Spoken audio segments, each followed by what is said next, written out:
What's good, YouTube? It's your boy Blade, and today we have a movie. I'm not even joking. When I saw the notification, most disturbing crimes in the Smash Bros. Community, I had to react to it. Came out today, 8 hours ago. This is a must watch for me personally because I was there. Okay, I wasn't there, but I was a big follower.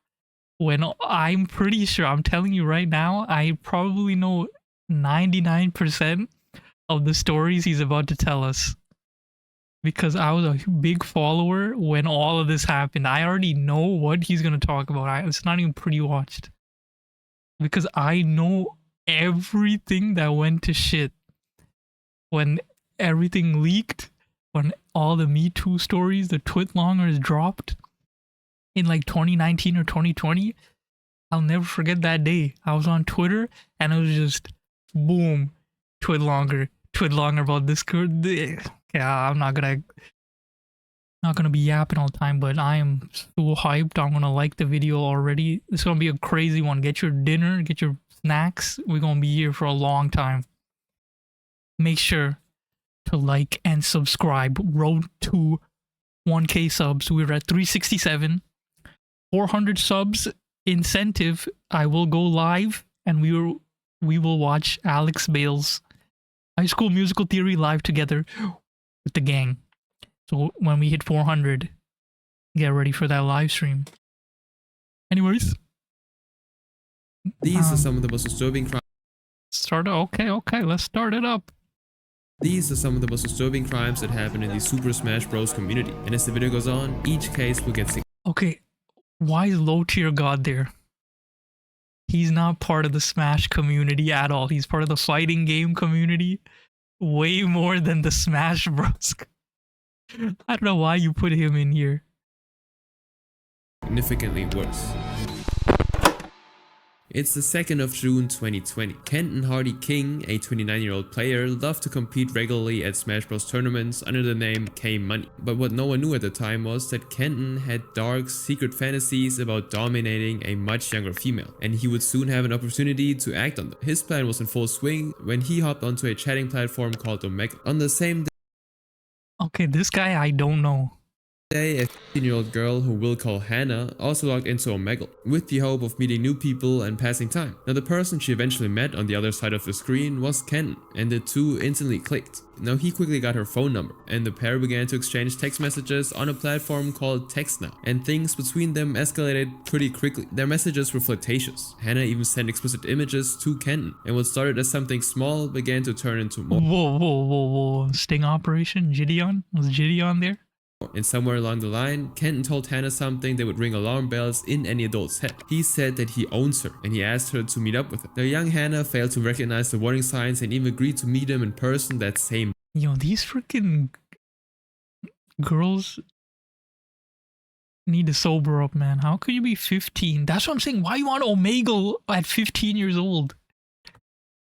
That's already bad thing number one. That is literally Predator Central, man.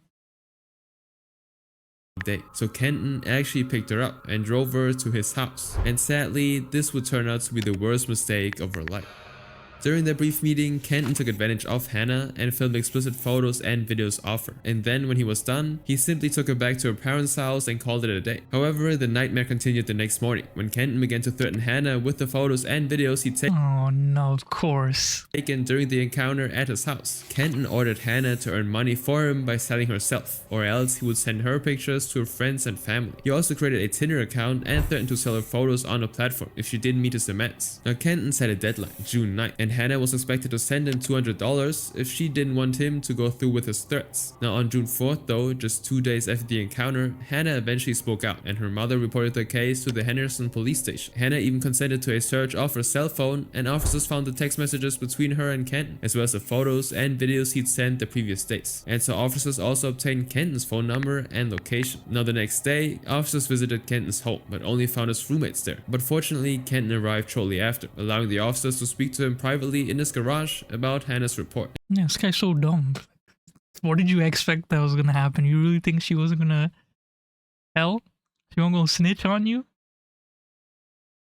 And during that conversation, one officer called the number that Hannah gave them, and Kenton's phone of course rang, confirming that he was the one who really sent those messages. Now following this discovery, the officers prepared a search warrant for Kenton's home and cell phone, and the warrant was served within 102 days after the garage visit. Now Kenton was arrested shortly after the warrant was served, on multiple charges, including distribution of explicit content, luring and blackmail, amongst other counts of crimes committed against a younger person. Now during questioning, Kenton didn't even try to deny what he'd done, because according to official reports, he admitted that it was all part of a plan to satisfy a sadomasochistic fantasy where he could be a master and have a submissive female as a love slave. Now Kenton was indicted by a federal grand jury on December 15, 2020. Then on December 31st, weeks after the indictment, the Vegas Ultimate Conduct Panel, which actually monitors and addresses harmful misconduct within the Vegas Smash Bros community, officially cut ties with Kenton. Their statement on X read, "We are announcing the immediate banning of Kenton King, known as K Money, within the Smash Ultimate community."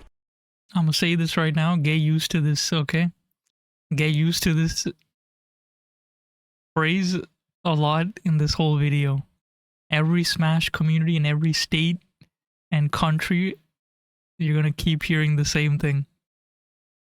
We want to prioritize the safety of the community and warn those who may currently or have previously maintained contact with K-Money, either at events or outside of them. Now Kenton remained in custody for 4 entire years while awaiting trial. Now in the actual hearings, he tried to put up a fight and tried to throw out evidence against him by filing 4 different motions in court. For the first one, Kenton claimed that the police had violated his rights by interrogating him in his garage without reading him his Miranda rights. The Miranda rights are what we often see in TV shows and movies wherein officers remind suspects that they have the right to remain silent, since their statements could be used against them in trial. This allows them to choose to have an attorney present during interrogations without being forced to make confessions. And since these rights weren't read to Kenton before his initial conversation with the officers, anything he said couldn't be used as evidence in court. And as for the second one, Kenton argued that the internet companies, Omegle and TextNow, had served as agents that illegally saved his data for the government. And since it was an official investigation, it was likely that the authorities contacted the social media companies for their cooperation on Hannah's case. But Kenton didn't see it that way. He believed that these platforms were meant to protect his data no matter what, yet the court was able to gain access and use his private messages against him, and this, he argued, went in direct violation of the 4th Amendment, which is supposed to protect citizens from unreasonable searches and seizures by the government. Now Kenton's third motion in court was to suppress the evidence retrieved from his cell phone. He claimed that the warrant to search his phone was too broad and vague to be admissible in court. It was kind of a desperate attempt, but not as desperate as his last motion, which was for a bill of particulars, where Kenton sought clarification on the attempted trafficking charges against him. He was essentially telling the court that he didn't understand the charges he was actually facing. But unfortunately for him, the court rejected. Bruh, get this guy out of here. You know what you did. And you really trying to pull all the cards. Nope, you going to jail, brother. Nearly all of his arguments, finding that Kenton voluntarily spoke to officers and stayed calm throughout, that the internet companies would have kept his data for months anyway based on their normal policies, and the charges already explained what he actually did wrong. Only one of the motions was taken into consideration, and this was the one regarding his cell phone evidence. The judge actually considered his plea and set it aside from the list of evidence. However, even that exemption failed to help Kenton's defense. On June 25th, 2024, after a 5-day trial, a federal jury found him guilty on all counts, and by November 2024, he was sentenced to 16 years in prison with 10 years of probation. Now the news even made headlines in Nevada. Las Vegas man has been sentenced to 16 years for exploitation of a 29-year-old Kenton Hardy King. Wow, there goes afterlife. 16 years. 39, 40, 41, 42, 43, 44, 45. 45! Sheesh. Old girl through an online chat site called Omegle in June of 2020. And Kenton's days as a Smash Bros player were officially over. King's time in prison will be followed by 10 years of probation for the charges of coercion and enticement, exploitation, and possession of abuse material. Now Hannah of course survived the incident, but Kenton wasn't the only predator hiding in the Smash community, and the next case didn't even— No, he's not the first, he's not the last. We got a bunch more to come. Oh man, you guys are not ready. I'm ready. I already know. I already know this girl too. It's not the guy, it's the girl. I'm gonna say that right now. End with adult intervention or legal battles. This is a disgusting story, man. When this came out, when this story came out, I was like, you gotta be kidding me, bro. This is gross. behavior.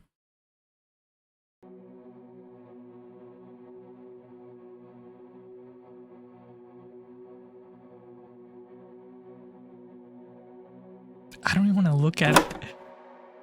It was 2016. Troy Wells, better known as Puppy in the Smash Bros community, had already been making waves in Southern Virginia's power rankings since middle school, and he was climbing the regional rankings fast. And while other kids his age were figuring out high school, Puppy was focused on one thing: competing. This guy literally looks like a freaking baby. Okay, he looks like a baby. With the best players in his region. Now, given his status as a young competitive player, he couldn't travel to tournaments alone, so Pape had to carpool with other players, relying on whoever had space in their car and was willing to take him along. And that's how he met Cinnamon Sinpai Dunson. She was 24, 10 years older than Pape. Every time I hear it, bro, every time I hear it, I'm just like, if the roles were reversed, instant jail. But look, I'm gonna keep. Let's just let the video and a play. well-known commentator who'd built a reputation for herself at multiple events. She was also engaged to another professional player. Now the two struck a friendship during those carpool rides. At first it was casual conversation about the game and tournaments, but by spring of 2016, before the summer began, Sinpai started initiating intimate conversations with Pape through Snapchat and Facebook. She'd actually send him something inappropriate, then wait for a response, and then convince him to delete all the messages afterwards. Now the things started escalating between the two. Their first physical encounter happened after a tournament in the same year. The group returned to their room for the night and everyone started playing Smash and Mario Party, and as the night went on, the adults began drinking, but Pape of course stayed sober because he was still 4 years younger than the legal age. Now at some point the game got more exciting and Pape, being the hyper person he was, jumped up and ran towards the hallway near the bathroom, laughing, and that's when Sinpai, who'd been drinking, ran after him. Then she tackled him to the ground and began to kiss him while lying on top of him. Now it lasted only about 30 seconds. Then they both got up and went back to playing games like nothing happened. But for Pape, the moment changed everything. He developed what he thought were real feelings for Sinpai, and the encounters continued throughout the summer. They slept in the same bed most nights, and Sinpai would kiss and cuddle him. Their relationship also progressed to oral intimacy, but never went further than that. All the while, Sinpai kept telling him... I be forgetting, bro. I actually be forgetting the stuff that this woman did to this innocent child. That they would officially begin dating once he was grown, and she made a promise never to tell anyone. And whenever he questioned the nature of their affair, she'd manipulate him into silence, telling him that their relationship had to stay secret. And Pape actually stayed silent. But by the time summer ended... You know what that's called, guys? That's called grooming. That's called child grooming, okay? That's a big no-no. Okay? Do not do that.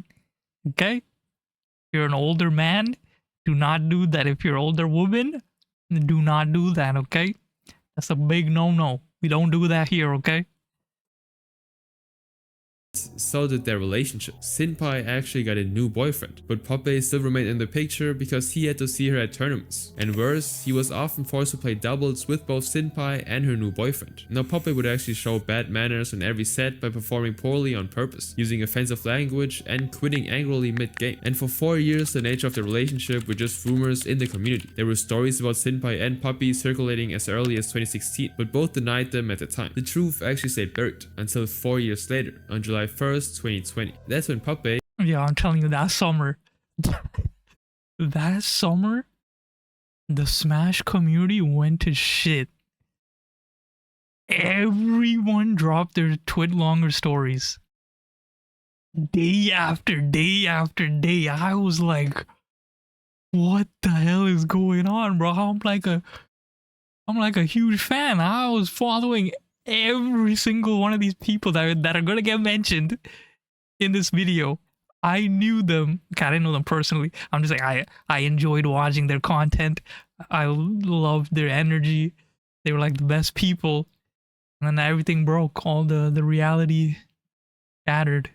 And that's when I learned, and that's what you guys also need to learn, that people that you watch are not, you don't know anything about them. They are not the same offline like they are online. They are not your friends. Don't act like parasocial with them. Because at the end of the day, they could be the most evil person, but on camera they're the most nicest person to you. And we're gonna see this a lot.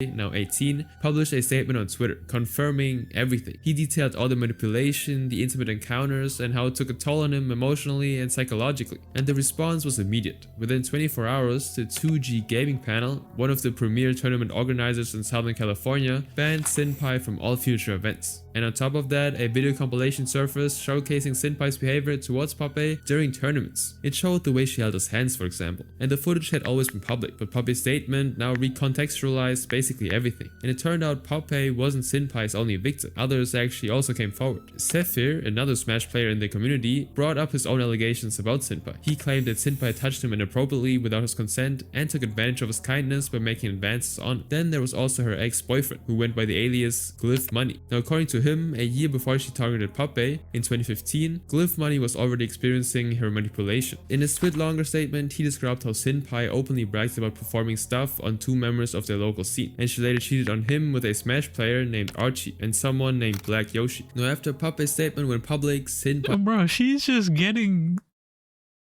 ran through by every person. This is why she's putting a bad image on female gamers right now, okay? This is why female gamers are scared to go to tournaments. Because this girl right here is a bad influence. She's freaking for the streets, well, for the video game streets. That's what she's doing.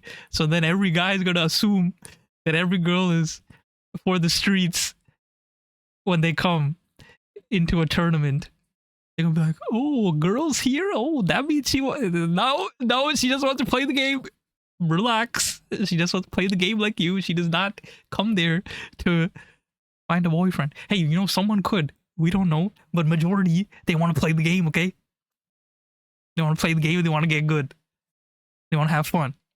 Okay, they're not there to be a friggin' P word. I don't know if I can say some of these words. That's why I'm like, she's not selling herself. Okay, that's what I'm trying to say. Okay, let's continue. Disappeared from social media completely. But then 10 months later, on May 1st, 2021, she decided to finally break her silence. She actually released a statement of her own, accompanied by legal documents from a law firm. It was basically a cease and desist order, and Senpai denied that she'd ever forced anyone into anything. She also added, "I've never consented to or asked anyone to wait until I'm blackout drunk, vomiting and unconscious to put their body parts anywhere inside of or on me in any way." She also attributed her behavior to her own trauma. According to Senpai, a 40-year-old man had allegedly lured and forced himself on her while she was intoxicated. And under this premise, she stated that she didn't deserve what was happening to her and asked people to stop telling her to leave this earth because she'd been receiving death threats as well. She also said that she decided to not listen to their hateful words so she could help people like her who'd experienced trauma, though she didn't actually explain how. Now in everything she wrote, one thing was missing: an apology or even acknowledgement of what she... This is a problem with these apologies. These people are only saying this because they got caught. Like, we gotta take that in. She's been doing this since, what, 2016? Okay? And then 4 years later, it got exposed. And now, it's the same song and dance, okay? From back then to now, every time someone gets caught, then the apology, they're like, I'm gonna better myself. I'm sorry. Like, no, you're not. No, you're not. Because you got caught. You got away with it all these years. And then the second you get caught, you're like, I'm sorry. I'm gonna better myself. I'm gonna improve. I'm gonna take a break. And yada, yada, yada. Like, shut the... Say, I'm waiting for someone to be like, you got me. Imagine they just tweet that, bro. They're just like, it's just a picture of them with their hands up. They're just like, you got me. Right? That's all I gotta say. You got me. done to Puppet. But a new development sprung up about 10 months later. On March 11, 2022, Sinpai returned with a second statement, and this time she went on the offense. She exposed the 40-year-old man she'd mentioned in her initial statement as Zephyr, one of her accusers. Sinpai claimed that Zephyr's real name is John Breeden and alleged that he was a predator himself. According to her, John lured me, Puppet, and 5 other men from our region to his house to have sleepovers so he could get me drunk. She also said, multiple people, including Puppet, witnessed John pick me up and carry my body into his bedroom. I was barely conscious when it started and quickly passed out. And in this statement, he wasn't the only villain in her story. Sinpai also alleged that Puppet had also been rude to her online in 2015. Bro, this guy's freaking like 14 years old, 13 or 14, and you're gonna start blaming him. Okay, and you were 24. Okay, buddy. My only connection to Puppet was that he would constantly publicly bully and harass me in our Smash Bros Facebook group page by making fun of my appearance and playstyle. Now Sinpai claimed that the insults hurt her emotionally and that she was only 23 at the time. She stated that she only befriended him because I had heard rumors of his own previous traumas, something I'd also experienced, so I felt I could relate and help. But according to Sinpai, the attempt to help him backfired. Puppet got physical with her, especially in public, and Sinpai cited one of the clips that had been circulating during the incident, saying that this was an instance of Puppet hitting her in public. In the case of the clip many people have called evidence of him trying to kiss me in a tournament video, the clip is actually him slapping me in the face. Now on the next day, March 12th, Puppet backfired with it. Look at him, bro, look at him! He literally looks like a child! Like a baby! Look at how small he is! Tweet long, and in his counter statement he said, I did spend a lot of time at his house through the summer in 2016 and for a year or two after, and I never saw any instance of Zephyr being inappropriate with any of his guests, including Cinnamon. He also noted that Sinpai's claim of illicit texting in 2015 was particularly confusing because the two weren't even friends that year, and the events he described took place before she'd initiated any contact with him. Cinnamon and I did not get along for the first few months of knowing each other, and those screenshots, while rude and disrespectful, were way before any of the events I talked about occurred. And to this day, Sinpai has not commented any further. She remains banned from any Smash Bros events, and her career as a commentator is of course completely over. Now Puppet actually continued to compete and attend tournaments until August of 2023, when one tweet he posted changed everything. It happened on the 5th of August, ahead of Wait a second, yo, I don't know this. Whoa, what did he do? This guy nuked his own career? Super SmashCon that year, a member of the Smash community posted about the event's safety guidelines. Players had to wear masks, and parental supervision was compulsory for the much younger ones. And these rules were of course made to prevent the wave of misconduct that had occurred in the community back in 2020. And for some reason, Puppet quote-tweeted the guidelines with a joke saying, well, since SmashCon didn't explicitly say that I can't intimately bother people, I know what I'll be doing. Now this was very random, and he also of course deleted it.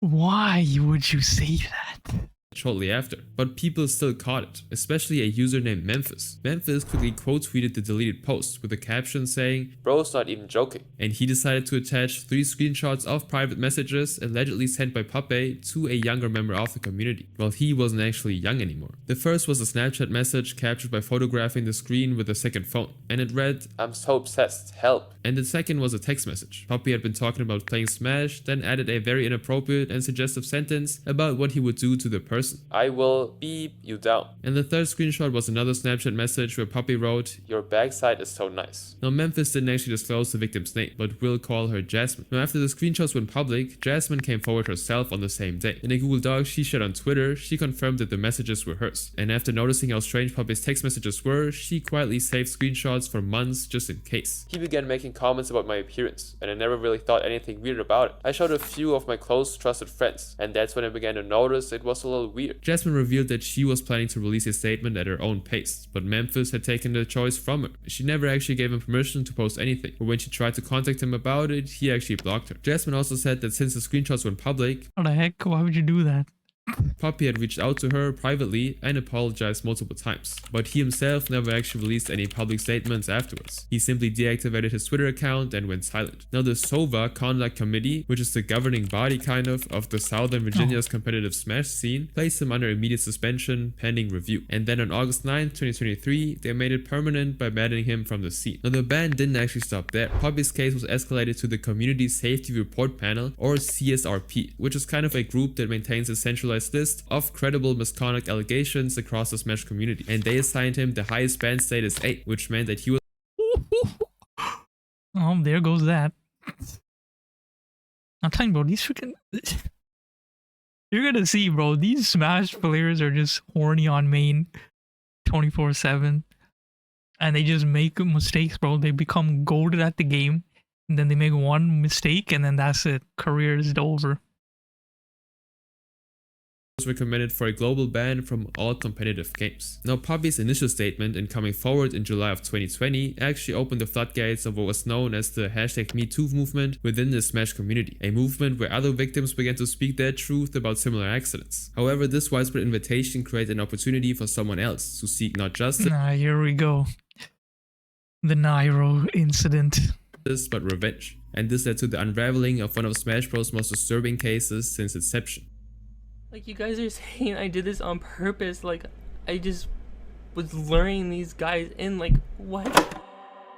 The reverse victim of Captain Zack and Nairo. Yep, here we go. This one was a crazy one, not gonna lie. Now, the Smash Bros community was still recovering from the wave of illicit allegations that had rocked the first half of 2020. Both players, commentators, and also content creators were being called out left and right. And on July 1st, 2020, an 18-year-old player named Zachary Loth, who went by Captain Zack, decided to come forward with his own statement. Now, Captain Zack was known for one thing: his use of Bayonetta, a character most players struggle to control. And by 15, he was already one of the best Bayonetta players in the scene. Now, on the other side of the story was another player. This was 23-year-old Nairobi Quesada, simply known as Nairo. He was one of the greatest Smash players of all time. He'd already won multiple championships across different games and was the first player to ever beat star player 0 in a Smash 4 tournament. Now, if you actually follow competitive Smash, you'd know Nairo. He had a massive following on Twitch and YouTube, and because of his standing in the scene, Nairo was able to maintain. Bro, this guy was literally on top of his game.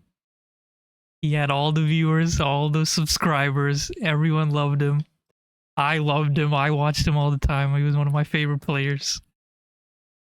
Friendships with nearly every top player, and Captain Zack happened to be one of those people who got into his circle. However, their friendship was not the usual kind. Captain Zack and Nairo flirted openly on their social media accounts. Now, this all started in March of 2017, weeks before CEO Dreamland, a tournament series organized by the gaming company CEO, which is short for Community Effort Orlando. Now, during this time, Nairo was 20, and Captain Zack was around 5 years younger. Now, before the event, both of them exchanged a series of flirtatious tweets, including one where Captain Zack referred to Nairo as his husband, and Nairo didn't even shut it down. There were even photos of Captain Zack lying on top of him on the floor. Now, Nairo actually liked Captain Zack's flirty tweets and started conversations out of nowhere, but when another top player, Tweak, responded to Captain Zack's tweet, Nairo got a little bit jealous. Now, their relationship was on good terms, until July 2020 came, where Captain Zack posted a detailed statement on Twitter, accusing Nairo of initiating an intimate encounter with him back in 2017, when he was still 3 years below the legal age. Now, according to his account, it happened at CEO Dreamland. He was supposed to stay with Tweak that night, but Tweak actually got sick, so Captain Zack chose to crash with Nairo instead. And that night, Captain Zack claimed that he performed stuff on Nairo. Then the next day, after the tournament wrapped, they then did stuff again at an after party. Now, Zack also provided Discord screenshots from right after CEO Dreamland, where he told other players what had happened with Nairo, and the timestamps matched the event dates. But the evidence didn't stop there. Captain Zack also claimed that Nairo had been paying him to stay quiet. Now other people are like, it's your fault for accepting the money. Like, what was I supposed to do? I was offered it. And he also dropped Oh man. payment receipts and screenshots of a $2,000 payment from a PayPal account under the name Kelvin Quesada, which Captain Zack claimed belonged to Nairo. Now, phone call logs from July and August 2019 also confirmed that Captain Zack had been in contact with Nairo during that period, and more PayPal screenshots reveal a payment of $350 on February 24th, 2020 from a different account under the alias Jeremy Toga. Now, Captain Zack actually proved that this account belonged to Nairo with a screenshot revealing his request for the money and Nairo's payment confirmation on the same day. According to Zack, Nairo had promised him ongoing financial support as long as he kept quiet about what happened, and Captain Zack then made this statement: "I'm not posting this with the intention of canceling Nairo. I simply wish to tell you the truth about what happened." Now, the community's response was swift and merciless. Within hours, Nairo's esports sponsor, NRG, completely dropped him, and Twitch banned his channel. Oh yeah, he got cooked. I remember that.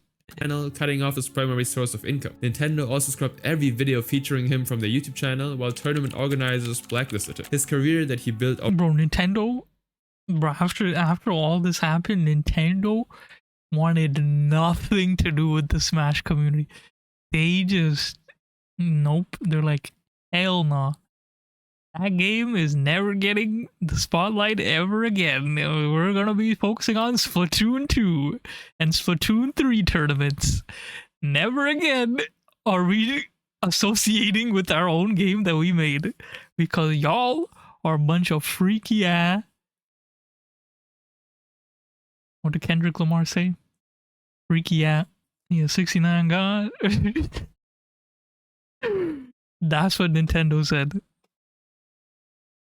Over years of grinding through tournaments and building a massive following, pretty much vanished overnight. Now, Nairo actually posted a brief apology on Twitter on the 2nd of July 2020, and it read, "I'm not making excuses. To Zach, I apologize for making you feel like you had to carry a burden all these years. I'm taking some time for self-reflection, and I'm committed to getting help." And right after sharing that post, he made all of his accounts private and pretty much disappeared from the internet entirely. But that same day, Tweak actually spoke up. Tweak, or Gavin Dempsey, was Captain Zach's childhood friend. He actually published his own statement on Twitlonger, and in it he revealed that he knew what had happened between Captain Zach and Nairo. He even said that he'd warned Captain Zach not to pursue anything intimate with Nairo that particular night. But Captain Zach didn't actually listen. Now, more importantly, Tweak revealed something else. He claimed that Nairo had also begged him not to tell anyone. And for 3 months, that was the end of the story. Nairo stayed gone and Captain Zach continued competing, and the community simply moved on. Until October of 2020, when everything actually flipped. Another player named Taman came forward with a Twitlonger himself. He was a close friend of Zach's, and what he revealed changed pretty much everything. According to Taman, Captain Zach had actually lied. Not about everything, but about who initiated the encounter. Taman claimed that Captain Zach had admitted to him in private that he was the one who made the first move on Nairo that night at CEO Dreamland. Nairo had been drinking when Captain Zach did stuff on him first, and Nairo was simply too intoxicated to stop what had happened. And the next day, when Nairo actually sobered up, he realized what happened. He understood that he, as an adult professional player, had done something with someone way younger, and he instantly knew he had to make sure that no one else finds out about this. Now, Taman actually provided screenshots of messages where Captain Zach told friends he'd initiated the encounter, and according to him, the messages showed Captain Zach planning to use what had happened to gain financial advantage over Nairo. And this act of simply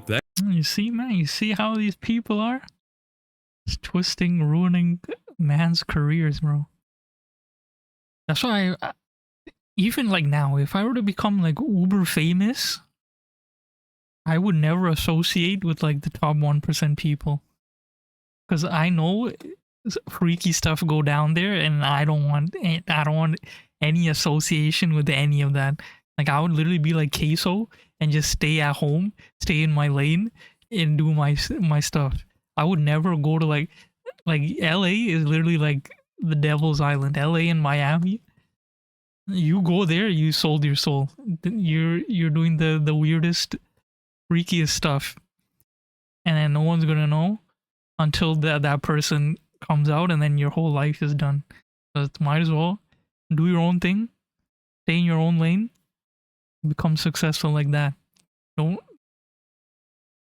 because this is what happens when you leech, when you get boosted by the big people. That's when it goes downhill. That's when you see the true colors, you see the behind the scenes, and then you're a part of it. Anyways, let's continue. Blackmailing someone wasn't actually out of character for Captain Zach. He'd previously blackmailed a star player named Ali with their past relationship in early 2019, one in which Ali was 28 years old and Captain Zach 12 years younger. Now, Captain Zach actually used this to instruct Ali to deliberately lose games at events like Prime Saga and Momocon as punishment for their relationship ending. Now, the match fixing scandal, which was revealed through a deactivated Twitter account, eventually led to Ali's retirement from competitive Smash and Captain Zach being dropped from his organization. Now, this past record, along with Taman's admissions, cast doubt on Captain Zach's account. Taman also revealed that Captain Zach was never scared of being caught, because as a smaller person, he believed he was legally untouchable, and that only solidified when Nairo returned. See how evil he is? A month with a different account. He claimed that he actually told his friend to write a vague apology, and that was what he posted in the heat of the controversy. But after months of therapy, he finally understood what had happened with Captain Zach, and Nairo started off by stating that Captain Zach's allegations were actually false. The truth is, I was never in a relationship with Zach, nor was I ever interested in him. Now, Captain Zach was also allegedly touchy with his friends, but Nairo had no interest in his advances because he was straight. It's embarrassing to admit, but I'm very oblivious and dense to these types of things. Plus, I'm straight, and everyone knows this, including Zach. That's why I never even even imagined he would do something to me. Now, Nairo's new perspective explained that in their first encounter, Captain Zack did stuff on him while he was asleep, and afterwards he claimed that Captain Zack blackmailed him into the second encounter the next day. On Sunday, Zack attempted to do stuff without warning, and I rejected it, this saying that this was illegal, and that I felt disgusted about yesterday. He blackmailed me into a second encounter, which he gave up midway out of annoyance at how unwilling I was. Now, Nairo claimed that Captain Zack had threatened to tweet about the encounter if he didn't comply, and that was how their second encounter eventually happened. However, rumors of what had happened between them began to circulate in May of 2019, and Nairo firmly believed that Captain Zack had actually been the source himself, because Nairo says he never told anyone. Now, Nairo expressed that the case grew considerably worse by August of 2019, when Captain Zack's sponsor dropped him due to the blackmailing situation with Ali. Shortly after Captain Zack lost the sponsorship, he contacted Nairo asking him for money. Now, Nairo was hesitant at first, but eventually complied after seeing proof of Captain Zack's blackmail against Ali, and recalling how Captain Zack had blackmailed him 2 years earlier, and this explained the payments Captain Zack had posted as evidence. Nairo made the 3 payments totaling $2,625 between August of 2019 and February 2020, all at Captain Zack's request, and he denied ever telling Captain Zack to actually stay quiet about their encounter. Now, in response to Nairo's statements, several tournaments and organizations actually unbanned him, and supporters organized campaigns for his return, and regardless of whose account was actually accurate, Nairo's reputation was largely restored, even though, depending on whose version you believe, one of them committed a serious crime. Now, by November 2020, on Nairo's birthday, his supporters actually organized a surprise gathering where community members told him stories of how his streams had positively impacted their lives. I got immediately bombarded by tons of my old community members, like so many naifus just showed up and all wished me a happy birthday. And then in February of 2021, Nairo announced that he'd finally reached a legal agreement with Captain Zack. As many of you know, I've been handling things legally in the last half year, and I want to announce now that we've reached a legal agreement. So I just want you to know that as of now, everything is fully resolved, and I am now able to move forward with my life.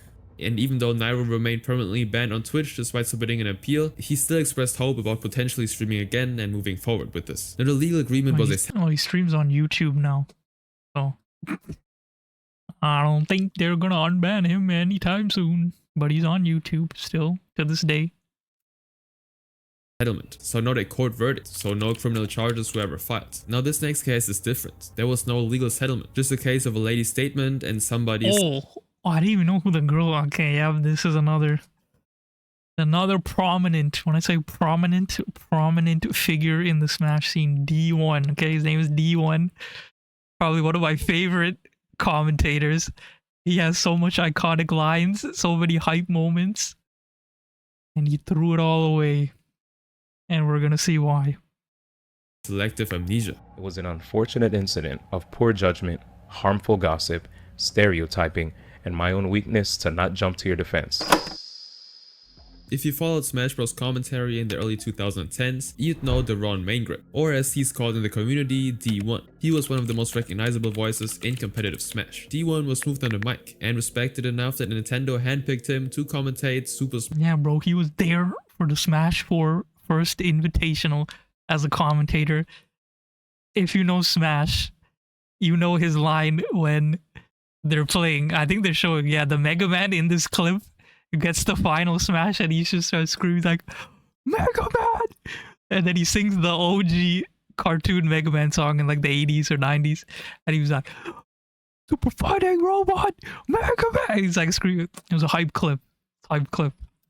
Smash Bros events. By 2016, his reputation was fully cemented. D1 actually transitioned into a strategic partnership role at Twitch, helping grow the Smash scene from the inside. He traveled to events, but at Smash the Record 2016, a major charity tournament with players from across the country, he crossed the line he'd never recover from, because that's where he met a girl named Caitlyn. It's November 11th, 2016. Caitlyn, or KT Dominate, chose to celebrate her 18th birthday at the Smash the Record charity tournament. She arrived at the event in Orlando with her hotel group, which consisted of her friend Haley, a player named Clyde, and Jesse MVD Mason, all of whom kept a close eye on her throughout the night. Now, at the after party held in the hotel ballroom, pretty much everyone danced and drank, including Caitlyn. Now, according to the statement Caitlyn would later release, D1 approached her on the dance floor. They danced, and after a while, D1 held out his hand, asking her to go with him, to which Caitlyn agreed. Now, he took her to a hotel room, and once inside, Caitlyn realized she had nothing with her. No ID, no phone, and no room key. She was completely alone with D1, with no way to call her friends and no way to leave leave without him. Now what Caitlyn remembered next came in fragments, but the picture was clear. She and D1 were engaging in full intimacy, and the next thing after that, she was violently ill and vomiting. Then she blacked out completely. Now Caitlyn woke up between 5 and 6 in the morning. She was still unclothed and alone in a hotel room she didn't recognize, and gradually she gathered what she could find of her clothes from the floor and walked out into the hallway. Now Caitlyn wandered through the hotel for 30 minutes, crying, with no idea what floor she was on or what room was actually hers. Now she eventually made it to the lobby, and a front desk clerk, a brunette woman who Caitlyn would later describe as sweet, noticed her tear-stained cheeks and disorganized clothing, and Caitlyn begged her to find her room number without actually handing her an ID, and to actually also hand her a key, and the clerk did it without hesitation. Now Caitlyn made it back to the room, showered, and tried to move on. However, the incident was far from over. The next day at the tournament venue, something had shifted in the atmosphere. People wouldn't actually look at her, but they were definitely talking behind her back. D1 had actually told people that they had an intimate encounter, and according to Caitlyn, he described her as disgusting, as someone who'd vomited all over her. And so following this incident, Caitlyn separated herself from the community as best as she could. She still attended certain Smash events with friends, all in an effort to actually move on. Now during this time, D1 never actually reached out to her to apologize, so it was difficult for Caitlyn to completely let go of the past. But 7 months later, a ray of sunshine eventually touched her life. Caitlyn started dating Smash player MVD, and eventually he learned about what happened between her and D1 at Smash the Record 2016. So MVD intervened, eager to help Caitlyn get closure. At the Evolution Championship Series, or EVO, which is an annual American esports tournament where players from around the world gather to compete, MVD sat D1 and Caitlyn down to clear the air. And what Caitlyn got from the conversation was an apology. She described herself as forced and half-hearted. For her, the words felt like they were meant to close a chapter he wanted done with, and not to acknowledge what she'd been through. Yet she still accepted it and stayed silent. But still, the whole incident and lack of closure ate at her for years. Then July 2020 arrived, and the wave of misconduct allegations I already mentioned was sweeping the community. And on the 2nd of No, July, I'm telling you, Rob, I'm telling you, this whole month was just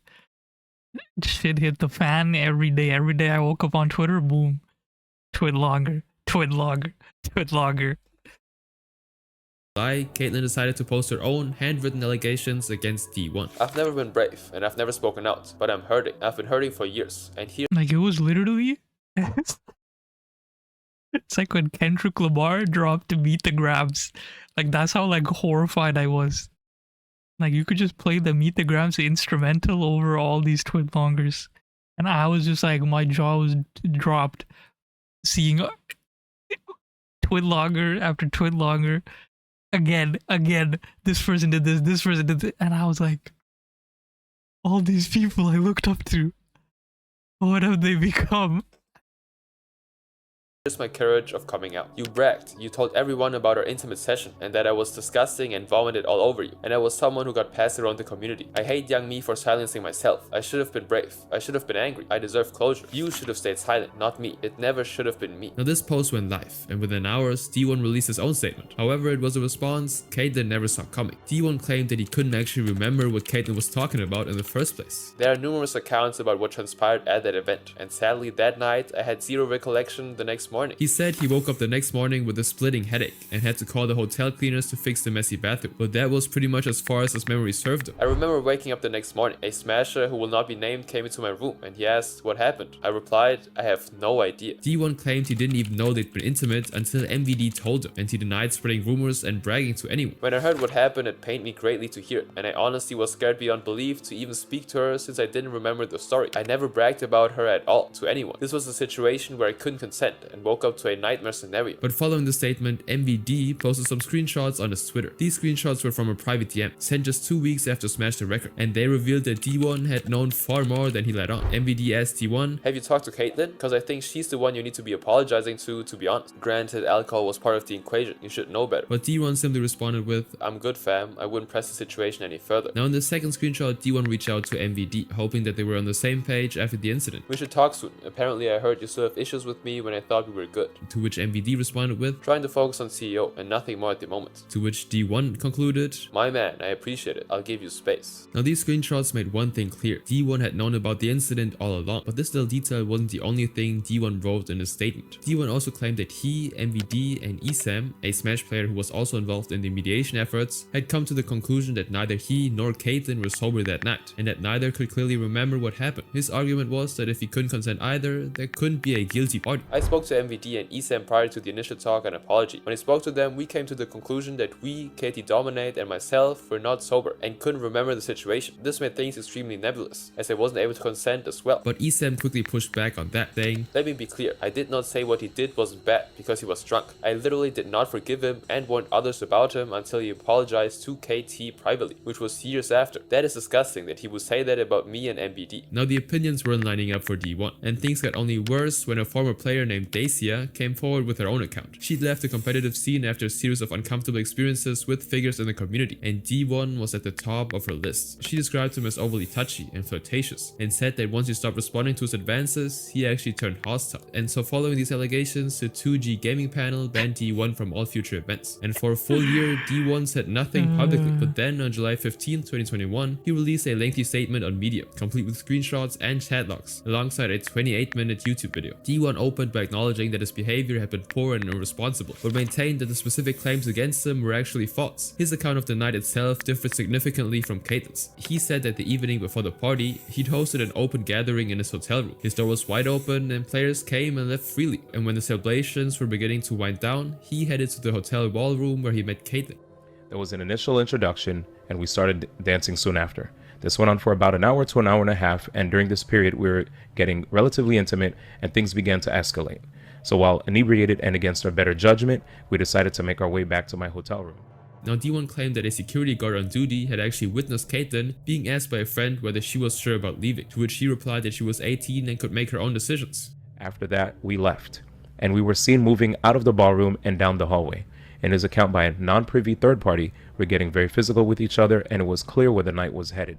Now he also claimed that while he was mentally checked out, waiting for the housekeeping crew the next day, his door actually remained wide open as hotel staff and community members moved to the hall, and so he theorized that the rumors about them being intimate could have started from any of these events: the open door during the gathering, anyone who saw them leave the ballroom together, or the cleaning crew who came through on Sunday morning. Now on the apology Caitlin had deemed inadequate, D1 made one stunning admission. He said that he'd apologized under the assumption that she simply wanted acknowledgement of their encounter, but what he eventually perceived was that she actually wanted him to acknowledge that he'd failed to defend her against the rumors. He said that he realized his perspective much later. Now D1 addressed Dacia directly as well, by revealing that they were actually good friends, and to prove that, he shared screenshots of her wearing a shirt that she'd taken from his room. He also posted chat logs claiming that she'd initiated advances on him, not the other way around. Now D1 did acknowledge that there was one uncomfortable night at Paragon LA 2015, but his account positioned Dacia as the one who had come to his room uninvited and pushed for a relationship that he wasn't actually willing to commit to. Now he further claimed that he tried to get her to leave, but she didn't actually take the hit. He then reached out to her immediately afterwards to clear the air. Now the day after the Medium statement went live, a woman named Seshi came forward with her own account, and she described being in a rideshare with D1 while he was drunk, during which he repeatedly tried to kiss her despite her telling him that she had a partner. They eventually argued and D1 apologized, and she accepted it, and she made it clear that she wasn't coming forward because of the original 2020 wave, but because D1 actually appeared to be preparing a comeback. Now as of this moment, D1 has not publicly addressed Seshi's account, and no criminal charges were filed. D1 himself never returned to the commentary booth, though he still has a bit of social media presence on Twitch, YouTube, and X. Now D1 hid behind a blank This guy freaking fell off on Twitch. memory and never faced real consequences for it. The next person, however, remembered everything. In fact, he actually published it himself, and the way it came out had never been seen before. Oh, it's okay. It's okay. Do it, Israel. It's okay. It's okay. You're ugly. You're ugly. You're ugly. Hey, you're ugly. You're ugly. Hey, you're ugly.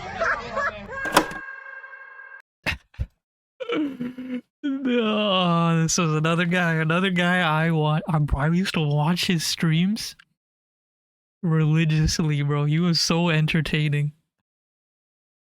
This guy used to go to Mexico like all the time too.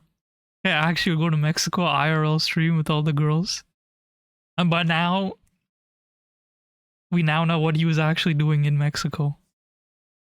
This was another person I was just disappointed in. Keitaro.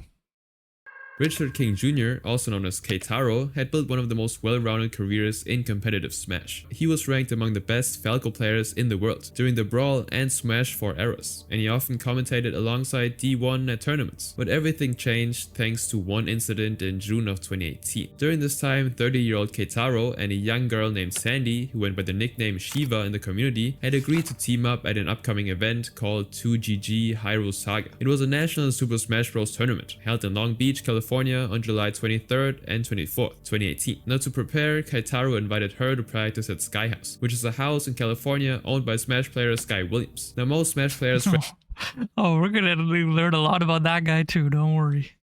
and rooms in the building during this time, and Keitaro had been staying there the week before the tournament. Now when he reached out, he told Shiva that there were people playing Smash at Sky House. Now Shiva was reluctant because of the apparent company, and as a result, Keitaro suggested that they could always practice another day or at the event itself. But 5 hours later, she texted him for the address. But Keitaro gave her a heads up, explaining that there was a party going on, so they might not be able to practice their game properly. But Shiva responded that she'd come anyway, and she arrived between 8 and 9 PM. Now bear in mind that Keitaro was 30 years old, and the person he was inviting over was still a junior in the field. Now when Shiva arrived, Keitaro introduced her to his friends and gave her a tour of the house. Now in the living room, a group was playing a drinking game where you take a shot if you lost the match in Smash, and intrigued, Shiva requested to give it a try. Now Keitaro actually hesitated. He asked if she'd ever been drunk before, noting her age. Now in the United States, the minimum legal drinking age is 21, and Shiva wasn't quite that. Now Keitaro knew that, but when Shiva told him that she drinks, he agreed to play against her. Now he won 4 games in a row, and as the streak went on, Shiva started getting more comfortable. According to Keitaro's account, she would actually slap him on the back each time she lost, and she even draped her legs across his thighs while they played. Still, they kept on playing as if nothing was happening. Now after the 4 rounds of games, Shiva told Keitaro that she had to take 4 shots for losing as per their game rules. But Keitaro told her that she didn't actually have to take them, but she insisted and picked up all 4 shots and downed them. Alright,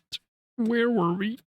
Now they continued their match, but after a while, Shiva said that she wanted to go to the pool, and Keitaro agreed and gave her a shirt since she didn't have a bathing suit. And from there, things started heading somewhere else. Both of them got into the pool with the other housemates around, and everything was calm for a while, until Shiva started trying to hold Keitaro. Now he told himself it was fine, that nothing intimate would happen, and stayed in the pool, but that's exactly what would happen soon enough. Shiva began to rub her face against Keitaro's, who in turn tried to avoid her advances for a couple of minutes, before giving in, and the two then started to make out, and then things escalated further. For the record, Keitaro was sober the entire night. Now 2 years would pass, and Shiva actually told no one publicly. She decided to keep it to herself, until July 2nd, 2020, when a Twitter user named Error102R posted about the incident without her consent. Now the revelation was made directly under Captain Zack's tweet, at the exact moment when his scandal with Nairo was just breaking. It read, "Since he has you all there, at Keitaro time had relations with a younger player named Shiva during Hyrule Saga." And not long after, Error added a screenshot of a private DM from Shiva confirming it. She wrote that she'd never planned to say anything, but since she'd already been outed, there was no point in hiding it. And she also added that Keitaro's housemate, Falls, knew about their affair, because Keitaro actually bragged about it to his friends. And hours later, Keitaro posted a tweet long, and he didn't actually deny it. "So I'm going to say everything that happened. This isn't an excuse for anything. I know what I've done and there's no excuse for it, but I will come clean with all of it." Keitaro pretty much walked through the entire night in sequence, up until the pool incident. "I'm stupid for going along with this. Kept thinking, okay, this is happening, and shouldn't, but I'll definitely not go any further, although it was already very bad. I'm clearly an idiot for letting her drink, and being in the situation in general. Regardless of how anything happened, this was my fault. Again, I did at least want to say everything that happened. Sorry for you having to deal with this, Shiva." And in the closing paragraphs, he said, "I want to apologize to my community, close friends, and anyone that looked up to me. Not really sure what happens now, but clearly I will be gone for a long time, if not forever. I'm going to take this time to work on myself as a person, and confront flaws with my character that I've been neglecting for too long." Now following his Twitter longer post, Shiva released a response, once again stating that she had no intention of bringing this issue up. "I was never going to say anything. For 2 years I've kept my mouth shut. I've literally never told anyone about what transpired between me and Keitaro. However, someone decided to take it upon themselves to tell my story for me. Is it my fault? I think about it all the time. All I want is to be left alone. That's all I wanted from the very beginning." Now at the end of the day, esports removed Keitaro from the organization, and 2G Gaming banned him from all future events. And Keitaro disappeared from social media right after, and he has returned to the community, but no criminal charges have been ever publicly confirmed. And all that's left of him is the record of that fateful night at the pool. Now at least Keitaro had the conscience to come clean with his crimes, but this next one did the opposite. He fought back hard, especially for allegations twice as worse than Keitaro's.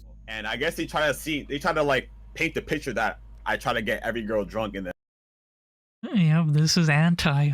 This is another prominent figure in the Smash scene that did the bad stuff, but we're gonna see how he fought back. Bro, I'm not even like halfway through.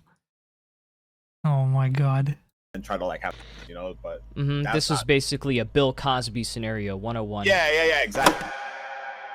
31-year-old Jason Bates, better known as Anti, in the Smash scene, had spent the better part of a decade building one of the most iconic records in the game. He was ranked 14th on the Panda Global Rankings 100, which is the ranking of the top 50 Super Smash Bros. Players as determined by a panel of community figureheads. He was also regarded as the best Mario player in the world by the time Smash 4, the fourth installment of the Smash series, had wrapped up. Now Anti was so well known that he caught the attention of the popular South Korean sports organization T1, and he became T1's first ever Smash player when he joined the organization in April of 2019. Now this development proved that he was indeed a big deal in the gaming industry, and he was riding high on his achievements, but unfortunately for him, it wouldn't last long, thanks to one sour incident. And this problem didn't stem from a future scandal, but from an event in the past, specifically 3 years prior, in 2016. Anti, who was 22 at the time, was at the 2016 Smash the Record in Orlando. Well, two incidents happening at the same event.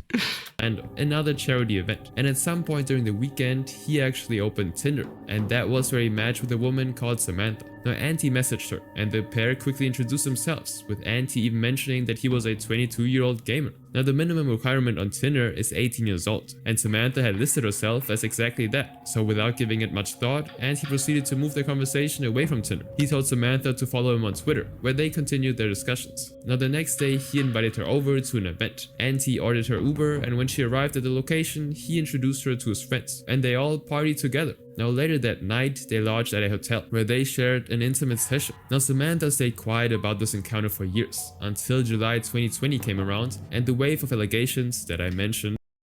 I'm telling you, bro, July 2020 was a month I never will forget. Every day. I'm telling you, every day.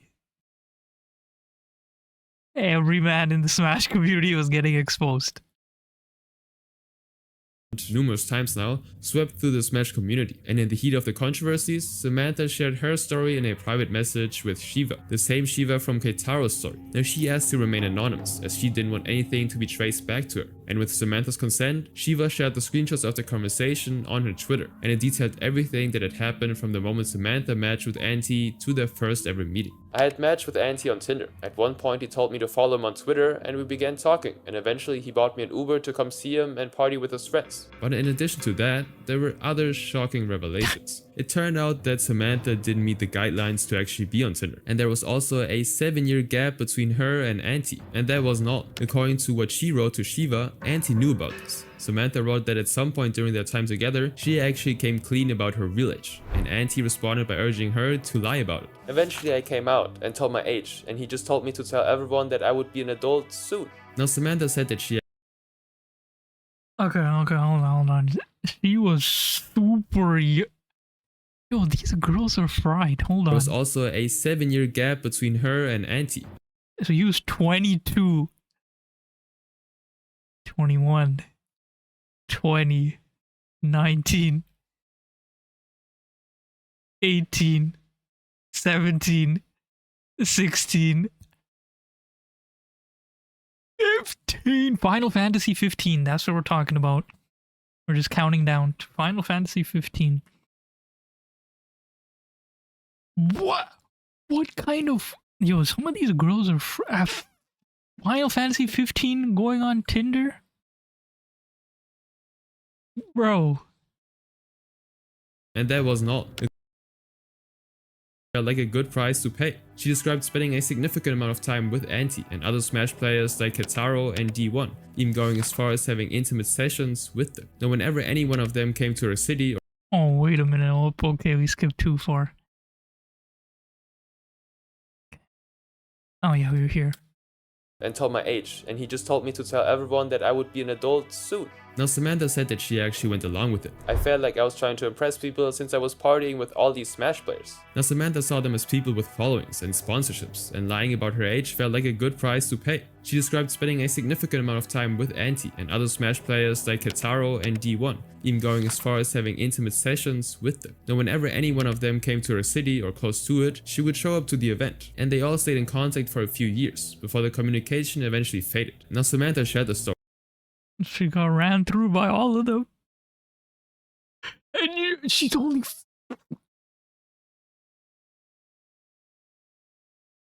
along with a photo of her and Auntie to prove that she wasn't lying. Now she was 19 when she wrote the message to Shiva, and there were still traces of self-doubt in her head.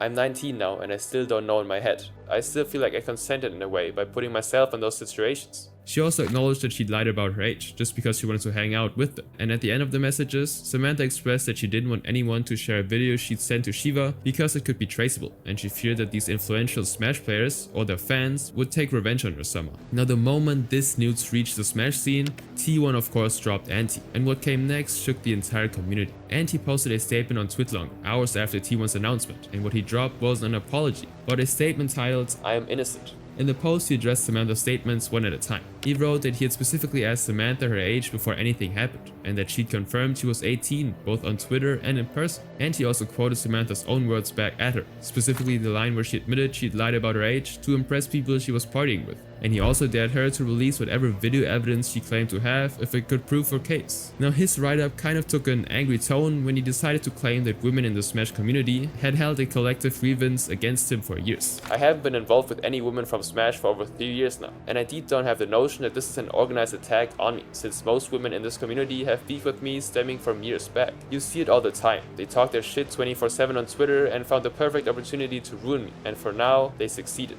Now at the end of this post, Auntie maintained that he'd done no wrong, and signed off by announcing that he was actually stepping away from the community. But sadly for him, the drama didn't end after his response. An entirely different story was already on the internet. It came from an 18-year-old woman named Cassandra Ramos, who posted her own encounter with Auntie on Twitter.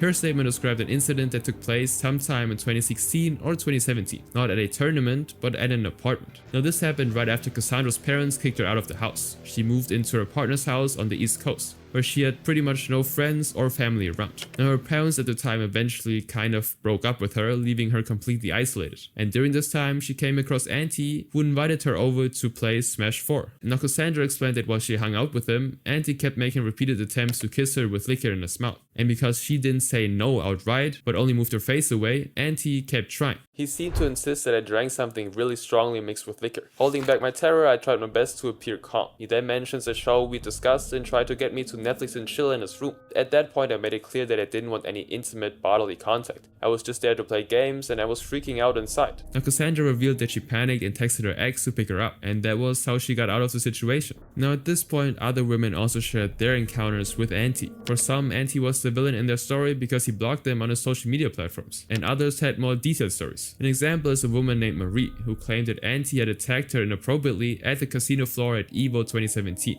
Then another player named Knives described a night at EVO 2017 when she ended up alone with Auntie in his hotel room while the group got ready for a party. She wrote on her Twitter post, "I sat and waited while he was showering. Once he finished getting ready, he came out of the bathroom, and I recall him touching my shoulder. I immediately figured that he had the wrong idea, and I came up with a lie to get out of this room. He knew I was lying, but said I should kiss him before I left. I kissed him because I didn't know if the situation would escalate or not if I refused. I walked out of the room, hurried to the elevator, and started crying." And Knives further disclosed that Auntie reached out to her later that night with a message. At some point that night, Auntie messaged me expressing his disappointment, and I was eventually blocked. Now Auntie actually responded to Knives' tweet, saying that they both drank before they got to the room and he'd only gone in for a kiss because he expected she'd be in the mood. But when she refused, he made no further attempts. Now he eventually deleted this response, along with his initial Twitlonger statement. And then by July 3rd, 2020, he posted a follow-up saying it would be wiser to contact a lawyer. And Auntie did not respond publicly to any other allegations in 2020. But then 6 months later, on January 14th, 2021, he uploaded a now deleted video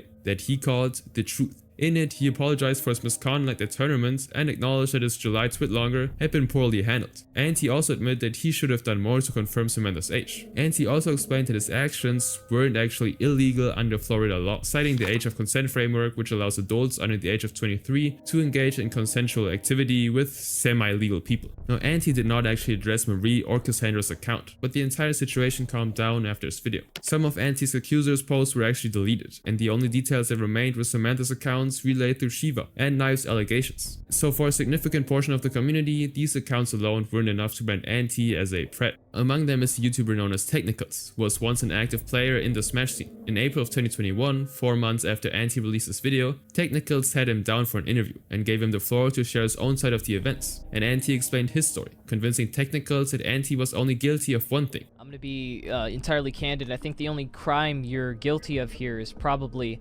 something along the lines of underage drinking. I hope you've learned and like grown from this situation, because like that kind of it causes nothing but trouble. Now, no criminal charges were filed, and Auntie never returned to competitive play afterwards. He stepped away on his own terms. But this next one did something similar, but in the most unimaginable way possible. Playing a me is a great way to get reported? Who's gonna report me? Oh, what's this guy's name? Oh, or he's gonna say it. I know him too. It's April 29th, 2023. Chris Boston, known in the competitive Smash community as Wadi, was 27 years old and still an active presence in the Wadi. scene. Though his track record was hard to argue with, Wadi was ranked first on the Maryland and Virginia Ultimate Power Rankings and widely considered the best at using Mewtwo, one of the toughest Pokemon characters to master. And at his peak, he climbed as high as the 20th in the world. Now, Wadi had been engaged to Cinnamon Dunson, aka Sinpai, the same woman who got banned for inappropriate affairs in 2020. Now, their engagement was actually announced on stage at the 2GG Championship and had been a moment the community celebrated. I never would have thought that going to tournaments would bring me the love of my life, but here we are. But their relationship fell apart in 2019 already. And by 2023, Wadi was in a different relationship with a Smash player and Twitch streamer named Juno. Now on Twitter today, Juno identifies as a guy. However, during the events of the story, she was widely known as Wadi's girlfriend, and Wadi himself used she/her pronouns for her throughout their relationship. And that's how she'll be referred to here, to reflect how things were at the time. In April of 2023, Juno shared the story of her relationship with Wadi in a twitlonger post. According to her, she'd been at a low point in her life following a breakup with a previous partner, and the separation led to the end of their shared lease, and this consequently left Juno homeless. Now she stayed with a friend while trying to figure out where to live, and it was during this time that she sent a message to Wadi. Now Juno claimed that her friend told her that there was a chance that he'd have a crush on her, so she reached out, hoping something might develop between them. But things didn't actually go the way she hoped. From the moment they met, Juno believed he wasn't her type. And she also noticed some red flags herself, including how he viewed her as a trans woman more as a curiosity than actually a person. She got the sense that he was attracted to her body and voice, and not her, so she decided to let their connection remain within the realms of friendship. Meanwhile, Juno continued with her life, squatting with a friend while looking for permanent housing as well as a stable job. But she burned through her savings until her bank account was pretty much empty.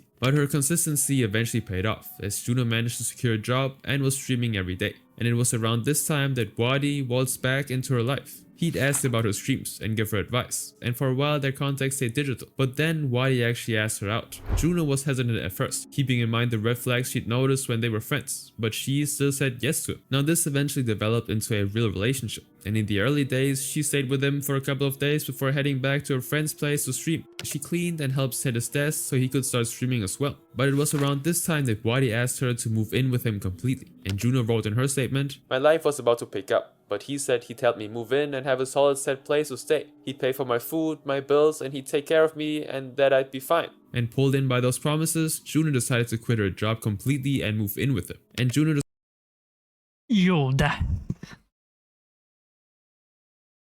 Why would you quit your job?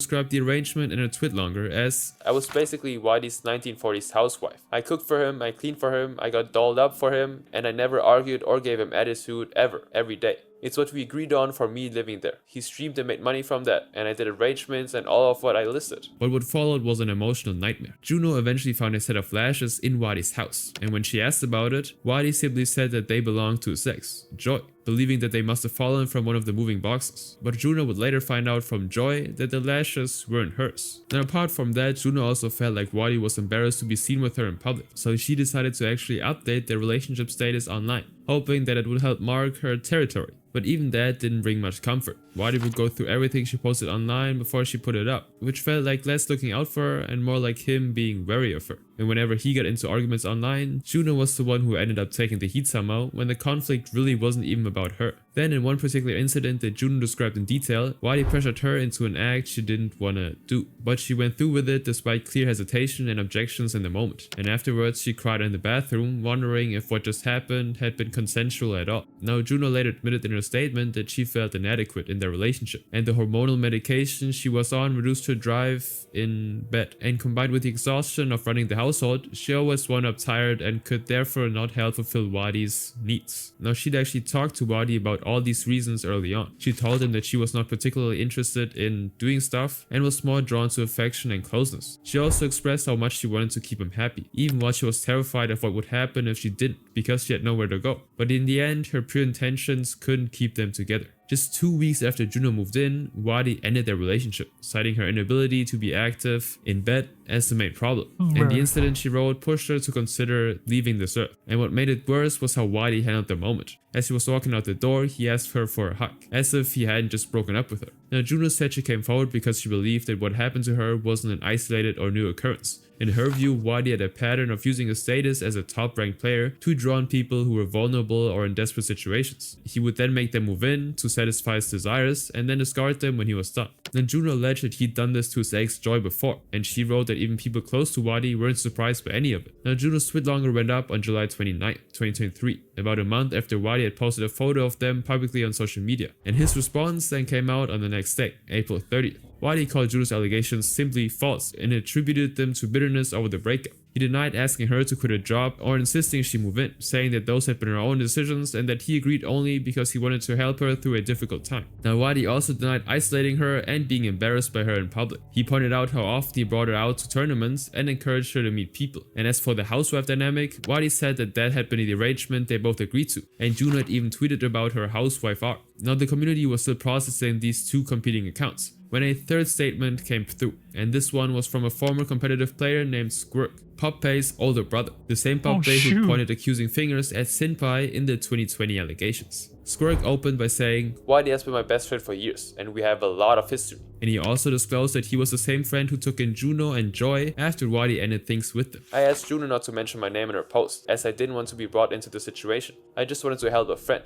I think I'm probably the only person that knows everybody involved well enough to form a full opinion on everything, and I want to do the right thing and speak about all of this." Now Squirk had actually been cleaning up after Wadi's relationship for years. He wrote that he only posted this because of what both Juno and Wadi had put online, and then he described something that had never been publicly confirmed before. "When I was young and met Wadi, we developed a friendship, and that eventually turned romantic. He was 20 at the time. I would travel to Northern Virginia with some other people from Sova, and we would stay with other friends from the area. Wadi convinced me to be his boyfriend, and during the time we were briefly dating, we had an intimate encounter." And according to Squirk, this relationship lasted for 3 to 4 years, before Wadi broke things off for his ex-fiancée, Senpai. And when the Senpai allegations broke in 2020, rumors began circulating that Wadi had also been involved with Squirk. Now Wadi had publicly denied it back then, and Squirk the same, because Wadi was his best friend and he didn't want to see his career destroyed. "This was obviously a huge mistake. I told him I would lie for him and I regret that a lot, especially knowing that other people were hurt by him after what happened to me." Squirk felt guilty for not speaking up sooner, because he believed that Juno and Joy wouldn't have experienced Wadi's habit of taking advantage of people if he simply spoke up. And at the end of his post he said, "I eventually moved on, and honestly it's not something that has affected me a ton as an adult. I'm 23 now, and it happened a long time ago. I don't feel super traumatized by it in any way, but after seeing a pattern of speaking with other exes of his, I realized that he took advantage of my innocence. It seems awfully familiar to what happened with Juno. It also seems to me like there's a pattern to his dating with people much younger than him." Now Squirk's primary reason for posting this was not to seek punishment, but to illustrate a pattern and to stay behind Juno. "I believe Juno, and I think it's very important to support victims at a time like this." Now, as I mentioned, Squirk is Poppay's older brother, and both Poppay and Senpai had actually shared an inappropriate history from the summer of 2016. The woman who preyed on Poppay had almost been alive with the man who had allegedly done the same thing to Squirk himself. Now, Squirk also shared some old screenshots from November of 2016 to show a conversation between him and Wadi from when he was way younger. In one exchange, Wadi made his intentions clear. He wrote a Sinpai had told him Squirk had a crush on him, and Wadi expressed that he was willing to give it a shot. Look, I'm just saying if you want to talk about it you can, cause I'm honestly down to try whatever. What does that mean? I'm open to try a relationship. Now These guys are like horny on main and just nuke their careers in this blink of an eye. That's what we're gonna see, okay? That's what we're seeing. That's what we're gonna continue seeing, bro. Just horny on main and just domino effect. messages happened before Sinpai and Wadi had even started dating, and in a separate chat log, Squirk confronted Wadi after finding out from a friend that Wadi had been telling people that he couldn't see himself dating Squirk.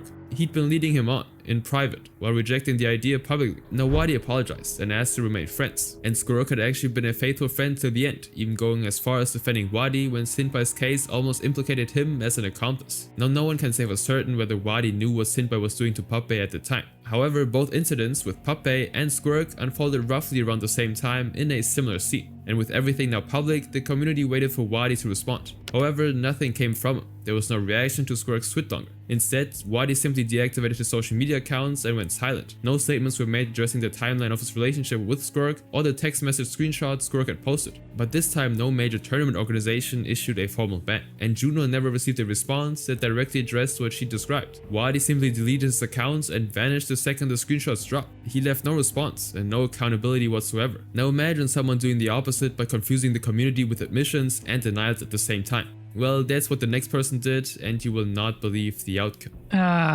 Here we go, guys. This is probably the biggest one. Here we go. This one. This might be the whole chunk of the video, not gonna lie. If it's... Is it?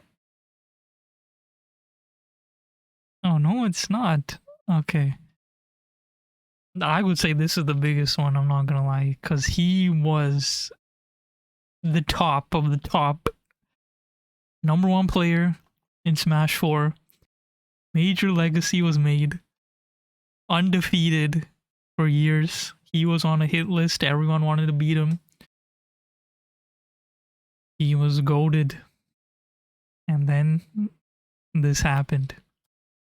I have never received explicit images from any underage individual. I have never sent explicit images to any underage individual. Anything you may have heard or seen that suggests otherwise is a lie.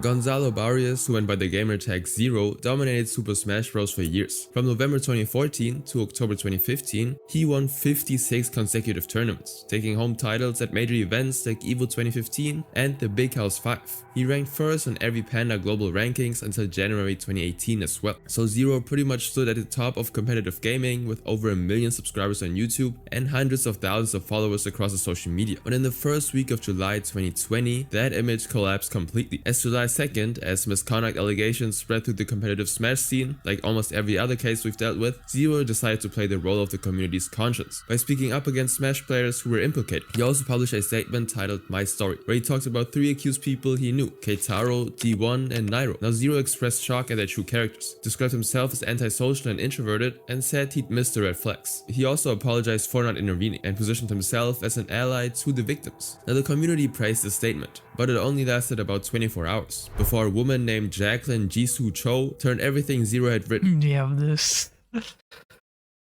woman came out of nowhere and just dropped the nuke. You know the crazy thing is, she's an artist. She did the sickest Smash art, yo. Not gonna. I literally bought one of her prints online. One of my closest friends. Rest in peace to him. I got it for his birthday because he used to main Jigglypuff, and it was a nice Jigglypuff art that probably still framed in his room. But anyways, this girl dropped a ginormous nuke on this top player Zero.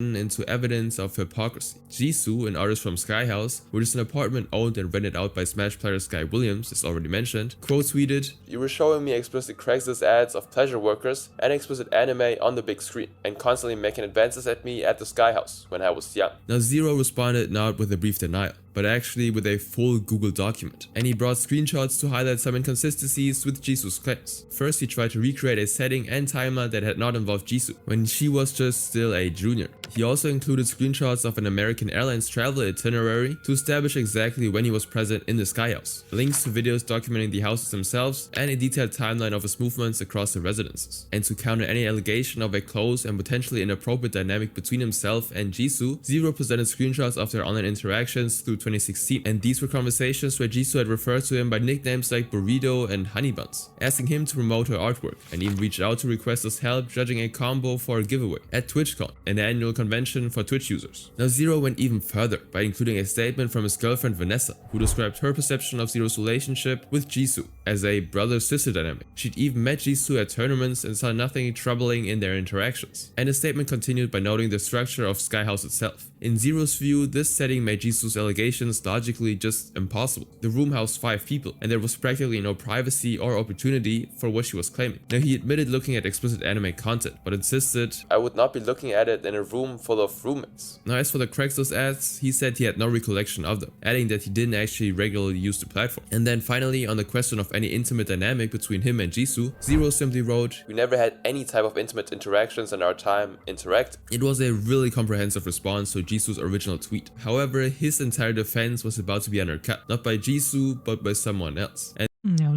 he gets nuked again. Oh wait, it's not the other thing. Okay, never mind. this person was Stefan, Zero's former teammate and one-time rival. Now, Oh man, this guy.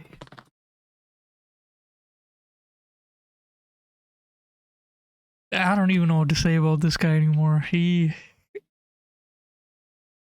He's gotten away with too much. Yeah, after shit hit the fan, this guy came in acting like a leader, and then he cutscene. He dipped from the Smash community, went to the fighting game community, and then they were like, "We don't want you," but he's still there. His TSM never took him out.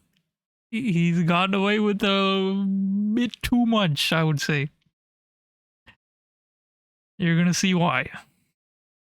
Leffen entered the conversation with something he said he witnessed himself. At Apex 2013, back when both of them were still coming up in the competitive scene, and well before either had turned pro, Zero and a group of Japanese players had come to where other Smashers were housed. And at one point, someone brought out a laptop. And according to Leffen, Zero and 1 or 2 of the Japanese players sat on Leffen's sleeping bag and began sharing explicit images of their favorite anime characters. Now Leffen remembered being disturbed, particularly because it was happening around his belongings, although he laughed it off at the time. Now what struck Leffen enough to post about it was the specific line Zero had used in his Google document. "This type of anime is something I do look at, but again, I would not be looking at it in a room full of roommates." Now Leffen found this claim difficult to believe, when he personally witnessed something else. As he put in a statement, "Simply stood out to me, since he was willing to do it in a room full of people he never met." Now Leffen was careful to frame his intervention narrowly. According to him, he wasn't calling for Zero to be removed from the community. He said he thought highly of both Zero and Jisoo and wanted to remain friends with both. "I don't want to cancel Zero, or think he deserves to be, but I do think it's very important to show accountability." Now Leffen's account had barely settled when another one appeared. It came from a woman named Katie. Now using a burner account, Katie published a tweet longer. Her opening line set the tone for everything. Yep, this one was the second nuke.